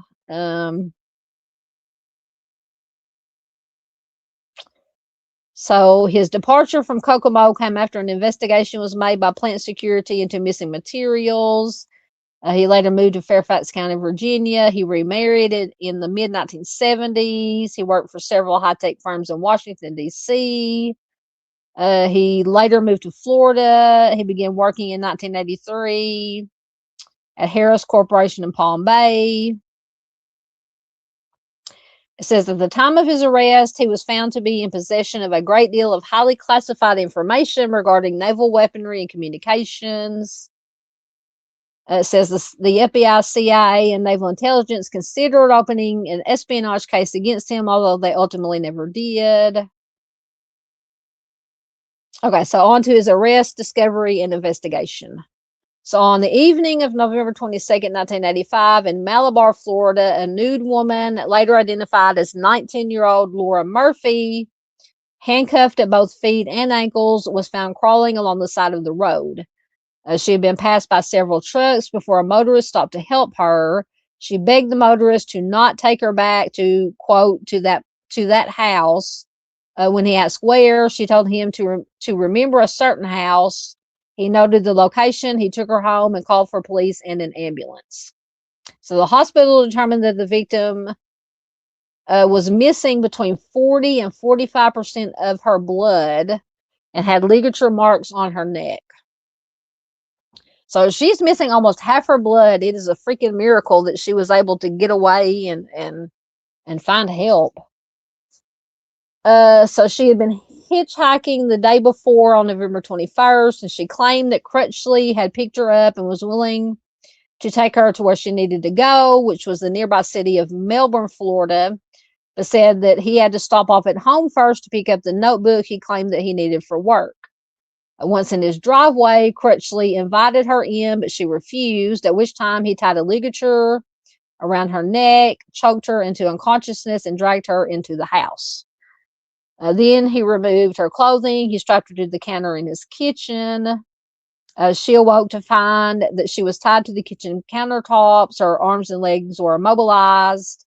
A video camera had been set up along with lights, presumably so that he could watch the footage later to relive the attack. He then essayed her. He inserted needles into her arm and wrist and carefully extracted blood and began to drink it, telling her that he was a vampire. So afterward, he handcuffed her and put her in the bathtub. He returned later for another round. The following morning, after a third round, he handcuffed her and left her in the bathroom, saying that he would be back later and that if she tried to escape, his brother would come and take her life. It was after Crutchley had left the house that she was able to push out the bathroom window and crawl to the road. A hematologist later stated that she would have died of blood loss within 12 hours if she had not been able to get help. Murphy, she was initially too traumatized to file charges against Crutchley, but a counselor was eventually able to persuade her to do so by explaining that if Crutchley was found guilty, it would help stop him from being able to harm more victims. So a search warrant was served for Crutchley, whose wife and child were away for the Thanksgiving holiday, visiting relatives in Maryland. So who's that remind you of? Didn't Heuermann, he waited till his wife and kids were out of the country actually before he did his little deeds. So the videotape in the camera was partially erased, which according to the victim would otherwise have contained footage of her attack and the extraction of her blood. Crutchley was arrested during the search, which took place at 2:30 a.m. Photographs of the house taken at the time of his search showed, among other things, a stack of credit cards several inches thick. A later search did not turn up these credit cards, nor a collection of women's necklaces and multiple locks of hair concealed in a closet, which had been noted but not confiscated by the police during the first search. So, yeah, I would think those, in my opinion, would be trophies. So during the second search in relation to the Malabar case, police discovered a stack of 72 index cards on which Crutchley had recorded the names of multiple women and some men, along with their described performances. When contacted, some of the partners indicated that he had crossed the line from what they said kinky consensual acts into assaults involving restraint. Crutchley's wife had apparently cooperated in similar acts and spoke to the press about him. Among other remarks, she commented on his attack on the handcuffed teen. She called it, quote, a gentle essay devoid of any overt brutality. Are you kidding me? When authorities searched Crutchley's office, they found a number of explicit photographs of an unidentified woman tied up and gagged, with Crutchley choking the woman with his hands. They also found homemade tapes of Crutchley and his wife and dozens of photographs of women in public places. So in June of 1986, Crutchley pleaded guilty on kidnapping and SA charges in exchange for prosecutors dropping the grievous bodily harm charge for extracting the victim's blood and for substance possession. During the sentencing phase, the blood issue came up nonetheless, and Crutchley claimed to have been introduced to blood drinking by a nurse as part of a ritual in 1970. So Crutchley asks that the blood drinking not be considered in his sentencing because in this case he had not actually drank the blood. He claimed that it had been coagulated before he could drink it, and quote, he couldn't get it down, end quote.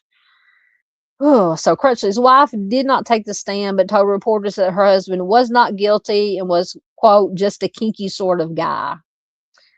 I think that goes beyond kink, in my opinion.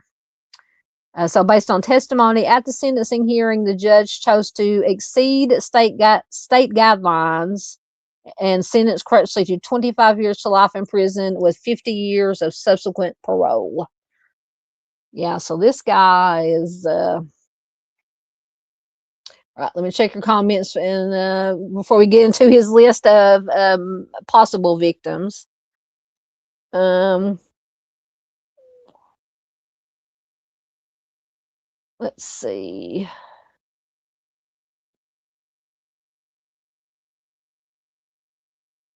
I forgot to mark where I left off.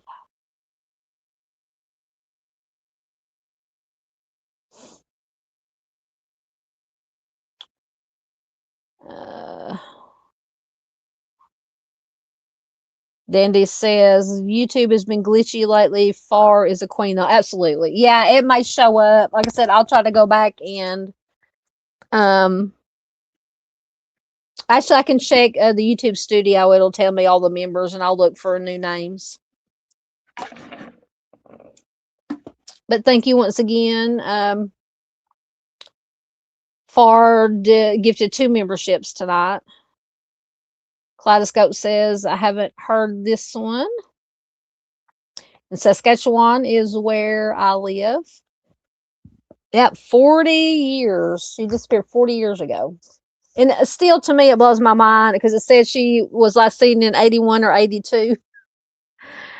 To me, in my mind that still wants to think I'm young, 81 or 82 was not that long ago, but apparently it's, 40 years. 40 years ago. Oh my gosh. So Far says we had a Canadian teen, 19, found being eaten by 10 dingoes a couple of days ago. Wow. That's horrible. That's horrifying. As Peggy says, she's heard of Mr. Crutchley here. Hey, Josh. Yes, we are still live. Good to see you, my friend. I hope you're doing well. Hey, we're doing good. Oh, it's just a little bit over 3 hours. We got one more story after this. We'll be done. It's good to see you. Please check out Josh. He does have a channel.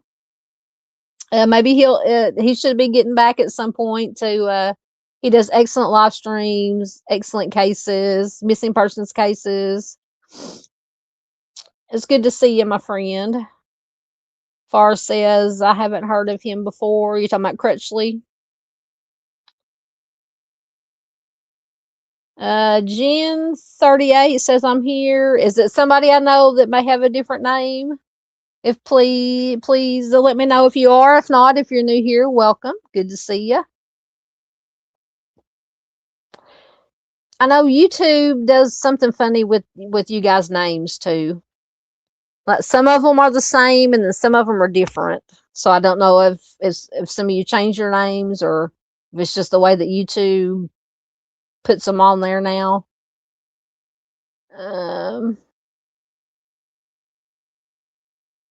Yeah, we talked about little Gus earlier, Dandy.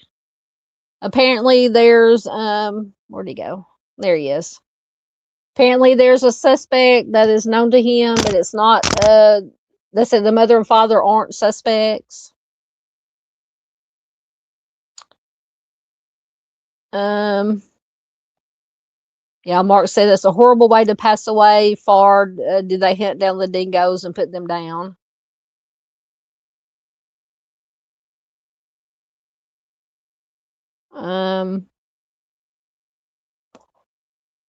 Yeah, that's a good point. Far says they will, and not the animal's fault. Yep, that's true.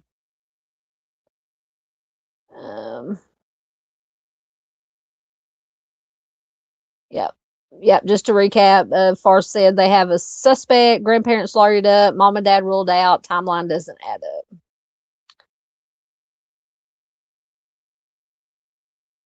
Yep, absolutely. Wild animals, wild animals. They're just doing what's natural to them.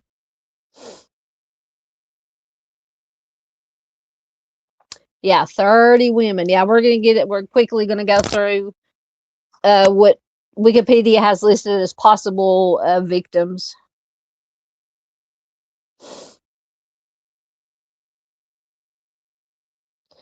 Okay, so going back to this dingo attack, Farr says, I'm waiting to see if there was foul play and left for the dingoes as a cover up. They are hungry. Humans have taken over their island and feeding them all wrong. Yep, absolutely. Yep, Josh says, hell seems empty while all these sadistic devils are here. I agree, my friend. See, that's what I was thinking. Yeah, so she lost 40 to 45% of her blood, the one that got away. To me, that's almost half your blood. How could she even function I mean, it's a miracle that she did, but man, that's what I was thinking. Dandy said 45% blood loss is not sustainable. She must not have had to go very far. Yeah, a third round. Yeah. Mm-hmm. Oh, I guess I go back to the right one. Yeah, or Mark says 45% blood gone. How was she able to stay conscious? God was showing her mercy. Absolutely. Yeah, absolutely. What the literal? I know that's what I was wondering. Josh, is that even physically possible to lose that much and function at all? That's what I was thinking, but let me go back. I know it said 40 to 45% of her blood, and she managed to make it out to the road and flag down a motorist that helped her. Took her, I think, took her home or let me find it. Yeah, the hospital. So she was handcuffed feet and ankles. She was found crawling along the side of the road. She'd been passed by several trucks before a motorist stopped to help her. She begged the motorist to not take her back to that house.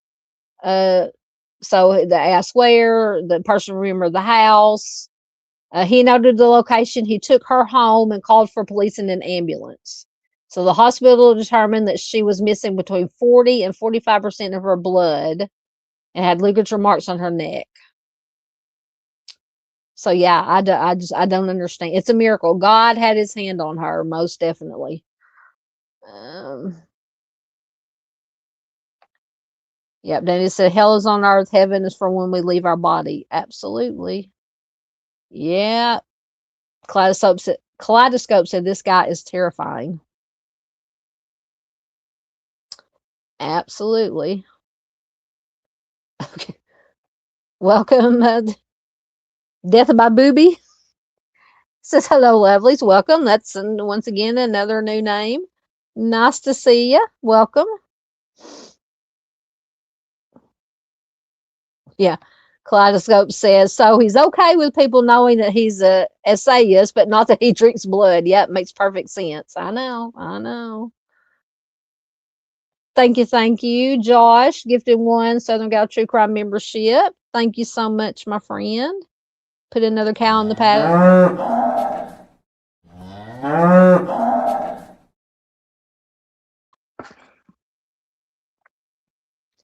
Thank you, my friend. That was very kind of you. Yes, thank you, Mustang. Do check out Where Lavender Grows. That is Josh's channel. Oh, did Gibbo get that one? Far says, thank you, Josh, and welcome to the paddock. I'll be frank. That is Gibbo. Congratulations.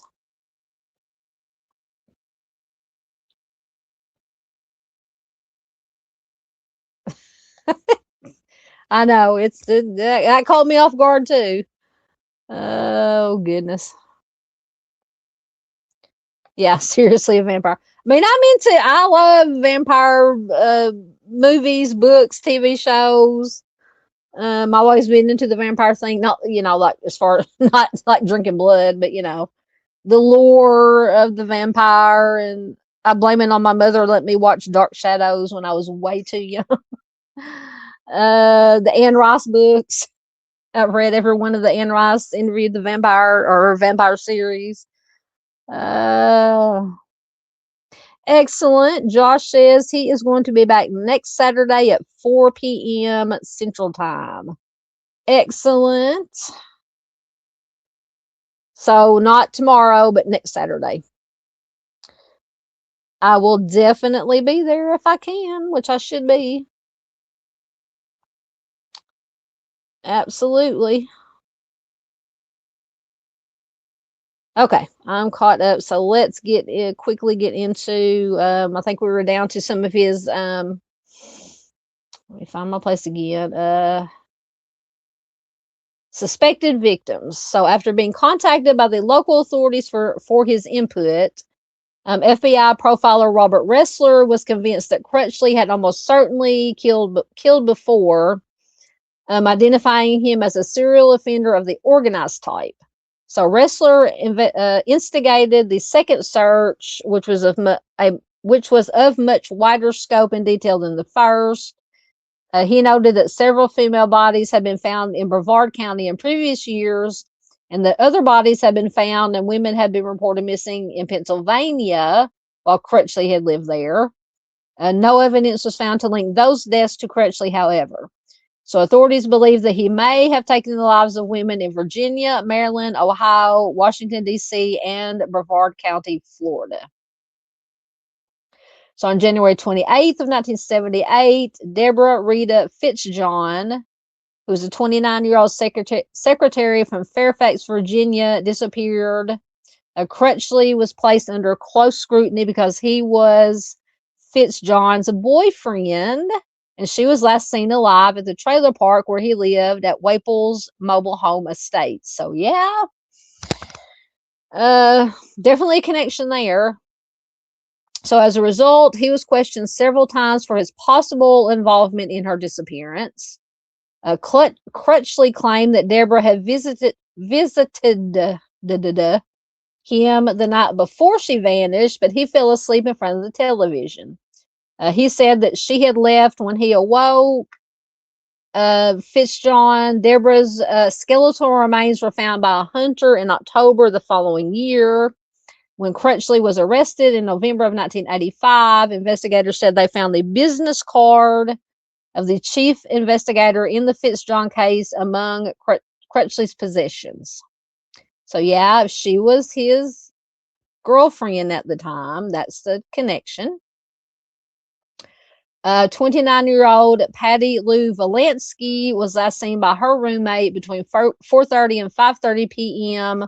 on March 15th, 1985, when Valansky decided to hitchhike and left their Mims, Florida residence on foot. She has not been seen since. Crutchley is considered a suspect in Valansky's case. At his workplace, Valansky's photo ID card was discovered, and he acknowledged that he had picked her up hitchhiking about 6 months before his arrest in November of 1985. So Crutchley claimed that he ordered Valansky out of his car after she started making, quote, obnoxious demands. What? There's more obnoxious than drinking somebody's blood? So the following day, he found her ID card on the seat of his vehicle and took them to his office. That's his story, and he's sticking to it. Her body has not been found. So in addition to Valansky, the ID cards of 5 other women were found by police in Crutchley's work desk. One of them belonged to Nancy K. Brown, a 25-year-old native of Rantoul, Illinois. She disappeared while vacationing in Cocoa Beach, Florida on June 6, 1983. So her remains were discovered in Canaveral Groves on March 8, 1984. She passed away from a blow to the head. On May 1st, 1984, boaters found the body of a female floating in a creek north of the Barge Canal on Merritt Island. She was later identified as 16-year-old Cheryl Ann Windsor. She had been reported missing by her mother on April 7th, 1984, and whose identification was found along with those belonging to 20-year-old Diana Lee Casey, whose skeletal remains were also found on Merritt Island in 1984. So 23 bone fragments believed to be the partial remains of 2 women were found in dense brush south of U.S. Route 1 in Malabar, Florida on January 30th, 1985. Some of the bones were identified as the remains of Kimberly Ann Walker, 21, of Vero Beach, Florida. Bones from the pelvis, leg, and foot belonged to Jeannette Marcotte, who we were talking about there on the slide, who is a resident of Saskatchewan, Canada. In both cases, the exact COD was unknown. Kimberly Ann Walker was last seen in June of 1984 getting into a light-colored small car at a Miko convenience store. Just so happens that Crutchley owned a beige 1982 Nissan Stanza. The decomposing and bludgeoned body of Lynn K. DeSantis, 40, was found in the ditch in Grant, Florida on November 26, 1985. She was last seen hitchhiking outside the Colonial Motel where she resided in Melbourne, Florida. Her death was a homicide. So in 1985, NCIS agents began investigating Crutchley, who had access to the Norfolk Naval Air Station during the time 2 women were murdered at the base. Pamela Ann Kimbrough, a 23-year-old Navy messenger, disappeared from the base on March 25th, 1982. Later, at the end of a seaplane ramp, her body was discovered floating in her submerged vehicle. Her assailant attempted to choke her while tying her arms behind her with clothesline. Carol Ann Molnar, a 21-year-old Navy clerk, disappeared on February 6, 1983. 3 months later, at the Norfolk base, her decomposing body was discovered partially buried beneath rocks of a seawall. She had been choked to death. Following their investigation, a man was sentenced in 1997 to 2 life terms in prisons for the homicide of Pamela Ann Kimbrough. And Carol Ann Molnar's homicide has not been solved. So in 2010, the Brevard County Sheriff's Office released an image of a skull reconstruction based on the remains of an unidentified woman known only as Brevard County Doe.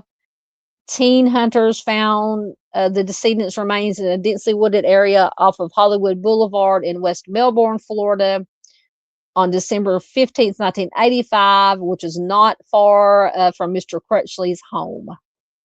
So those are his suspected possible victims.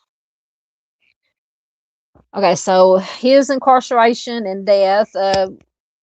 Writing about the case in 1992, Robert Ressler predicted that Crutchley's 25 to life sentence would result in release as soon as 1998. In fact, Crutchley was released 2 years earlier than that, after serving 11 years of his sentence, just 11 years. Crutchley was released on August 8, 1996 from Union Correctional Institute in Rayford for good behavior. So officials in Bridgeport, West Virginia, where his mother lived, did not want him, nor did authorities in Malabar and Melbourne. So therefore, Crutchley was transferred to the Orlando Probation and Restitution Center, which is a halfway house. Then less than a day later, Crutchley was arrested for violating his parole after testing positive for marijuana, even though he denied smoking it, saying that inmates blew it in his face. Prosecutors in the subsequent trial showed him confessing to a corrections inspector that he did smoke the substance because he was nervous about his impending release and he was aware of the relaxing effects. So the violation of his parole resulted in a sentence of life imprisonment. So you go back to life imprisonment just for partaking of some. Resulting in a sentence of life imprisonment to be imposed on January 31st, 1997, under the Three Strikes Law. This was his third conviction. The first two were for kidnapping and SA of the Malabar hitchhiker. Excuse me. Crutchley was placed in solitary confinement where it was discovered. Oh, goodness. Where it was discovered that he had 13 body piercings on his genitals, which was in violation of prison rules. Ouch. So on March 30th, 2002, Crutchley died in prison. Corrections officials reported on April 2nd, 2002, that he had been found deceased in his cell at the Hardy Correctional Institute with a plastic bag over his head. The cause of death reported was asphyxiation. Subsequent reporting around August 1st, 2003, from the Florida Department of Corrections declared that Crutchley died of autoerotic asphyxiation. Once again, if you don't know what that is, look it up. It's a sex thing. So media coverage on October 30th, 2010, the cable channel Investigation Discovery broadcast a 20-minute summary of the Brevard County incident, which led to Crutchley's incarceration. This episode of American Occult includes interviews with vampirism sociologist Catherine Ramsland, as well as Brevard County investigators. The episode also included archival video footage of Crutchley, including his declaration that the attribution of vampirism is pointless, declaring that, quote, it's all about the label of the big V. The big V is empty. That's not me. Okay. Ramsland noted of Crutchley that there was nothing about him which would send danger signals to what? There was nothing about him that would send danger signals to potential victims. Indeed, she states that there was, quote, nothing about him that would indicate he was anything but an engineer. Okay. Just look at that picture on the slide. When I saw that picture, I was like, yeah, I don't think I would want to, necessarily walk up and talk to this dude. Anyway, so that we're gonna have to take a look. I'm gonna have to go back and find to his suspected victims, just to bring more awareness, to put the spotlight on the victims as opposed to the alleged possible offender.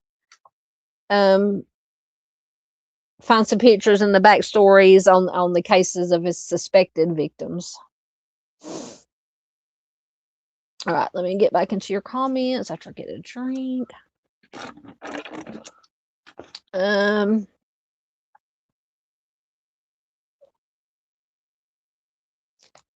Miss Peggy said Dark Shadow. Oh, I love Dark Shadows. The original, black and white. Barnabas Collins. I love Dark Shadow. Yeah, Mom let me watch it when I was really, really, really young. I think that's where my I won't say obsession, interest in the vampire lore started. Mustang says old or new. The old original for me. I know they tried to they do a movie, was it Johnny Depp that played Barnabas in the movie? I'd never watched it, and I think they tried to do a reboot of the TV show, which I never watched. I don't know. At some point I may try to watch the movie, or probably not the I don't think the reboot of the TV show lasted very long. Yes, Josh says yes. Next Saturday, the 14th. Oh yeah, that's Valentine's Day. I'll make it a purple, not a red special. What, Gail? Gail who? What? Miss Gail?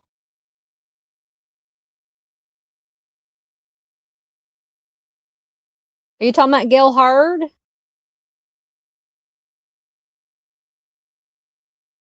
You'll have to let me know. I have not heard about anything.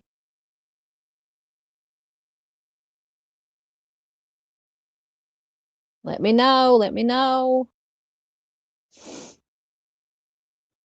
Yeah, that's what I was saying. Gail Hurd. Are you talking about Gail? Miss Gail Hurd? Oh my goodness. What happened? Was she in bad health? Now, Far says prayer for family and friends. Oh my goodness, I did not know that.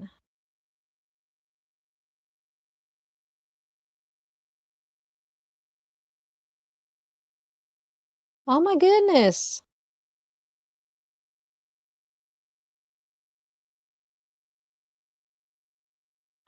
Last night? Far says she passed in her sleep last night. Oh my goodness. Thoughts, prayers, definitely, and good vibes to her family. I did not know that. That makes me sad.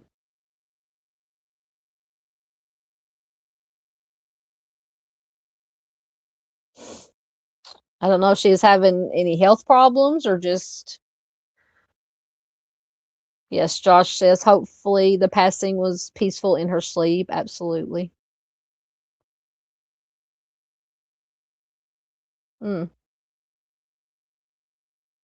Yeah, I've known Miss Gail through here for a long time, even before I had my channel. I've seen her in other chats on other channels, probably Mr. Steve, True Crime Web, and other places.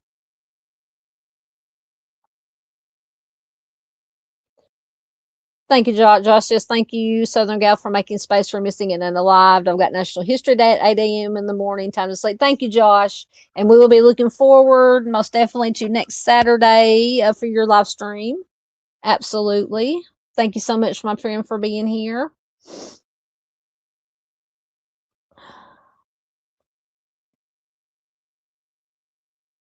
Okay. Josh says he may do an impromptu live tomorrow at 4 p.m. No content prep. Good night, all. We will be looking for that too. Absolutely. Just thoughts on recent things. Excellent. Yeah, I did not know that tomorrow is National History Day.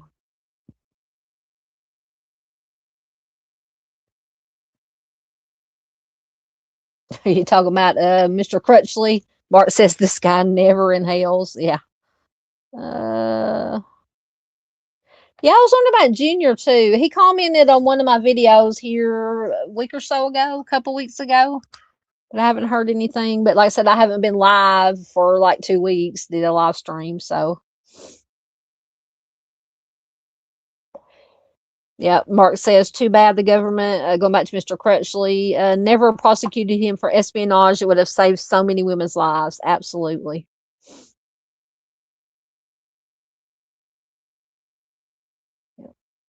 Yeah, Miss Peggy says the new Dark Shadow sucks. Yeah, that's why I haven't even tried to watch them. Mustang says she hasn't seen Junior in a long time. We're gonna have to find Junior. We're gonna have to put out a bolo for Junior. Yes, Miss Gail was very sweet. Absolutely. She would pop in here in my lives every once in a while. Wow. Yeah. Mustang says almost 9 years since Abby and Libby. Absolutely. God, does it seem like it's been that long? Mm-mm-mm. All right. I think we got one more story. The Lucy Letby. There's a new Netflix documentary. Somebody mentioned at the beginning. I forgot who it was now. Please remind me if you're still here. Said that they had watched the documentary. So this is from people.com. It came out February 5th. Whereas Lucy Letby now inside the ex-nurse's life after being convicted. So trigger warning for this, because it does involve little ones. She was convicted of taking the lives of 7 newborns.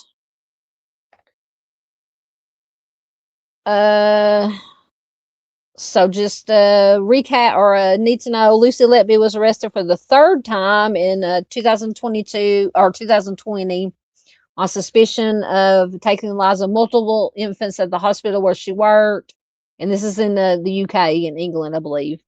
where she worked as a neonatal nurse. In 2023, she was convicted of taking the lives of 7 little ones and attempting 6 others. A Netflix documentary exploring her case was released on February 4th.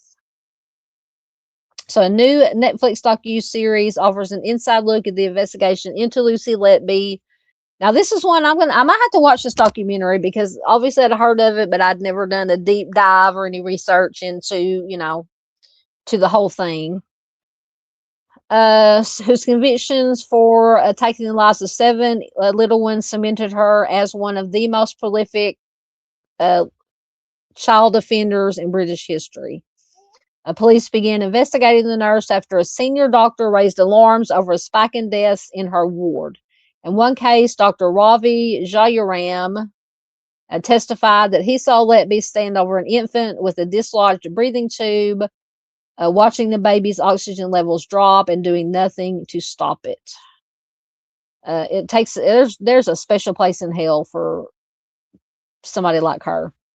So he stepped in, but the infant allegedly passed away 3 days later. Following her 2020 arrest, Letby was accused of taking the lives of 7 little ones and attempting 10 others by giving the infants too much milk, air, insulin, or fluid. However, a senior doctor later claimed that she likely took the lives of and assaulted many more. Consultant pediatrician Stephen Brewery said during a November 2024 public inquiry per the BBC, quote, "On reflection, I think it's likely that Letby did not start becoming an offender in June of 2015, or didn't start harming little ones in June of 2015. I think it's likely that her actions prior to then, over a period of time, changed what we perceived to be abnormal." I don't know what that means. She pleaded not guilty to all counts and was convicted in August 2023. She was ultimately handed 15 life sentences, which she started appealing the following month. Netflix's The Investigation of Lucy Letby premiered on February 4th, providing viewers with, quote, unseen footage and unheard insider accounts of the harrowing and divisive case. So where is Lucy Letby now? Here's everything to know about the British nurse convicted. So Letby is a former neonatal nurse who worked at the Countess of Chester Hospital in England. She started her job in 2011, and up until January 2015, the deaths in her ward were statistically comparable to other hospitals. Between 2015 and 2016, prosecutor Nick Johnson claimed that there was, quote, a significant rise in deaths and serious catastrophic collapses among the babies in their ward. Consultants later concluded that those deaths were, quote, not medically explicable and were the result of the actions of Lucy Letby, end quote. So after being alerted to the nurse's suspicious behavior, the Cheshire Constabulary started investigating the deaths in May of 2017. She was arrested 3 times, once in 2018, again in 2019, and she was remanded into custody in 2020. So Letby was accused of taking the lives of 7 little ones and attempting 10 more. 7 of the little ones died as a result of excess milk, insulin, air, or fluid. Some of the children allegedly survived multiple attacks before they passed. Johnson told the jury during Letby's trial in 2022, where she faces a total of 22 charges, quote, the collapses of all 17 little ones concerned were, quote, not naturally occurring tragedies. They were all the work, we say, of the woman in the dock, who we say was the constant malevolent presence when things took a turn for the worse for these 17 children, end quote. So prosecutors argued that she overfed infants to the point of vomiting and injected air into some of their stomachs or bloodstreams. One of her surviving victims' parents claimed that their child had, quote, irreversible brain damage and quadriplegia, cerebral palsy, due to being given excess milk and air. One former coworker claimed that the former nurse told her off when she tried to assist her with the distressed infant. Lisa Walker testified per the BBC, quote, "I was shocked because you can't have enough help in that situation. I was quite taken aback and shocked because it's something that you would not expect a nurse to say," end quote. The prosecution also presented conflicting handwritten notes investigators had found in Letby's home, where she both seems to admit to the homicides, writing that, quote, "she killed them on purpose," end quote, and claim her innocence, noting that she hasn't, quote, "done anything wrong." So in August 2023, Letby was convicted of taking the lives of 7 little ones and attempting 6 others, 14 of her 22 counts. The former neonatal nurse was given a total of 15 life sentences in July 2024, following a retrial over one child involved in her case. Letby started seeking permission to file an appeal against her convictions in September of 2023, but the Court of Appeal in London rejected the bid in May of 2024. The strength of Letby's convictions has continued to be debated. During a February 2025 press conference held by her defense team, a group of top medical experts claimed to have found, quote, "significant new evidence," quote, end quote, that the former nurse did not cause harm to any babies in her care. Instead, they claimed that the infants died of, quote, "natural causes or errors in medical care," end quote. This is according to The Guardian, reported by The Guardian and the BBC. So that same month, Letby sent an application to the Criminal Case Review Commission, an independent body that reviews potential miscarriages of justice.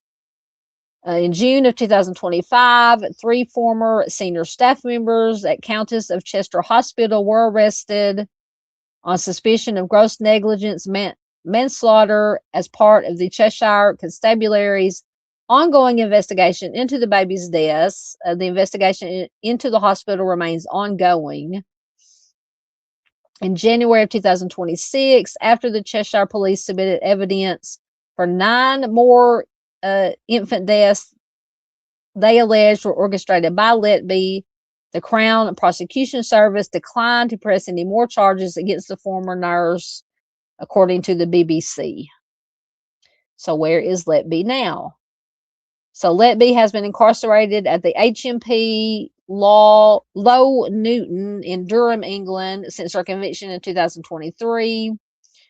According to The Guardian, the high security prison is home to some of Britain's most notable criminals, including Joanna Dennehy, the first woman in Britain to receive a life sentence for the homicide of 3 men and attempted homicide of 2 others.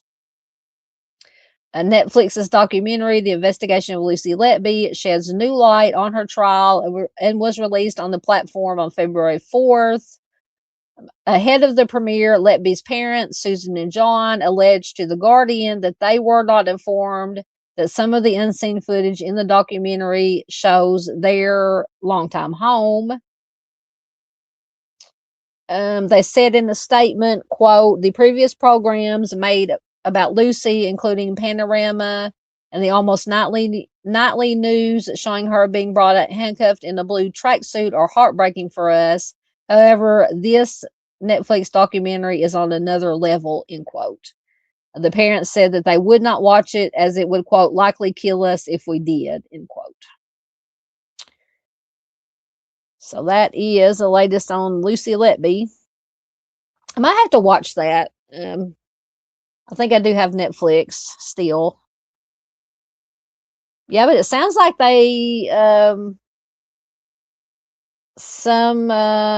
me go back. Well, they say 9 other doctors there or people there had been arrested after she was gone for gross negligence manslaughter. So maybe it wasn't just her. Who knows? I said I haven't done a deep dive into this. I don't know all the ins and outs. Yeah,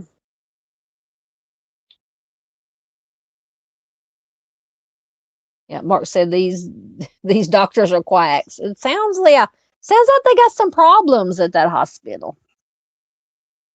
Oh, sorry, I forgot to sorry, I forgot to advance the slide. Anyway, all right, I think that is all I had for the night.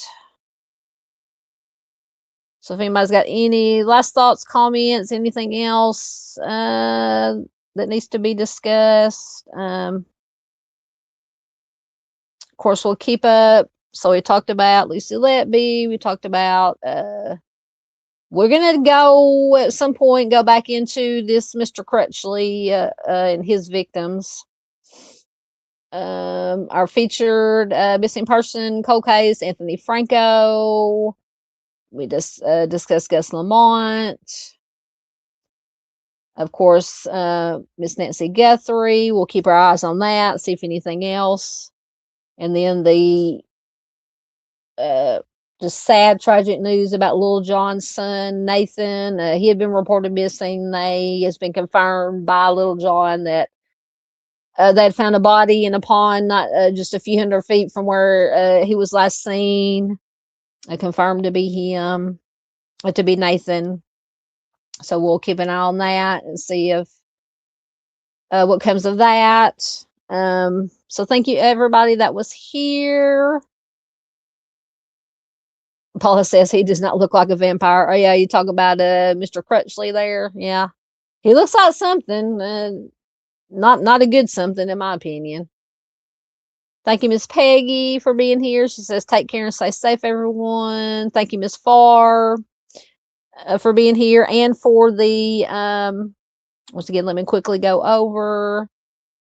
Miss Farr has been a member for 15 months. Mustang with the $5 super sticker. Thank you. Miss Farr with the Southern, I believe it was 2 Southern Gal True Crime memberships. Mark became a new member. Thank you so much. There's Miss Farr's other gifted membership. Josh the Posh gifted the membership. Thank you so much for all those. Oh no, my comments disappeared. There we go. Sorry, I pushed the wrong button. So thank you once again to Miss Farr for all the information in Gus's case. She is in Australia, so she knows this case. So thank you once again for her input. Always appreciated. Thank you to Miss Paula for being here. Thank you to Mark for being here once again. This is great live stream. Great live stream. Good night, everyone. Thank you. Thanks as always to Mustang. All right, so I'm going to quit babbling and get out of here. Once again, we'll be back Monday night, 8 p.m. Central, for our Missing Person Monday. We are doing Miami missing persons from Miami, Florida, and I believe I can't remember. I've already got the slideshow made. I just got to get all the information bookmarked together and researched. So we would do that. I'll try to get some pre-recorded videos done to upload this coming week, probably on Wednesday and Friday or Thursday and Saturday. Something of that nature. I try to keep on the semi schedule. Anyway, everybody have a good rest of your weekend. Stay safe, stay warm, take care of each other. As always, I will leave you with the fur babies. I love you guys. Thank you once again, and I will see you Monday night.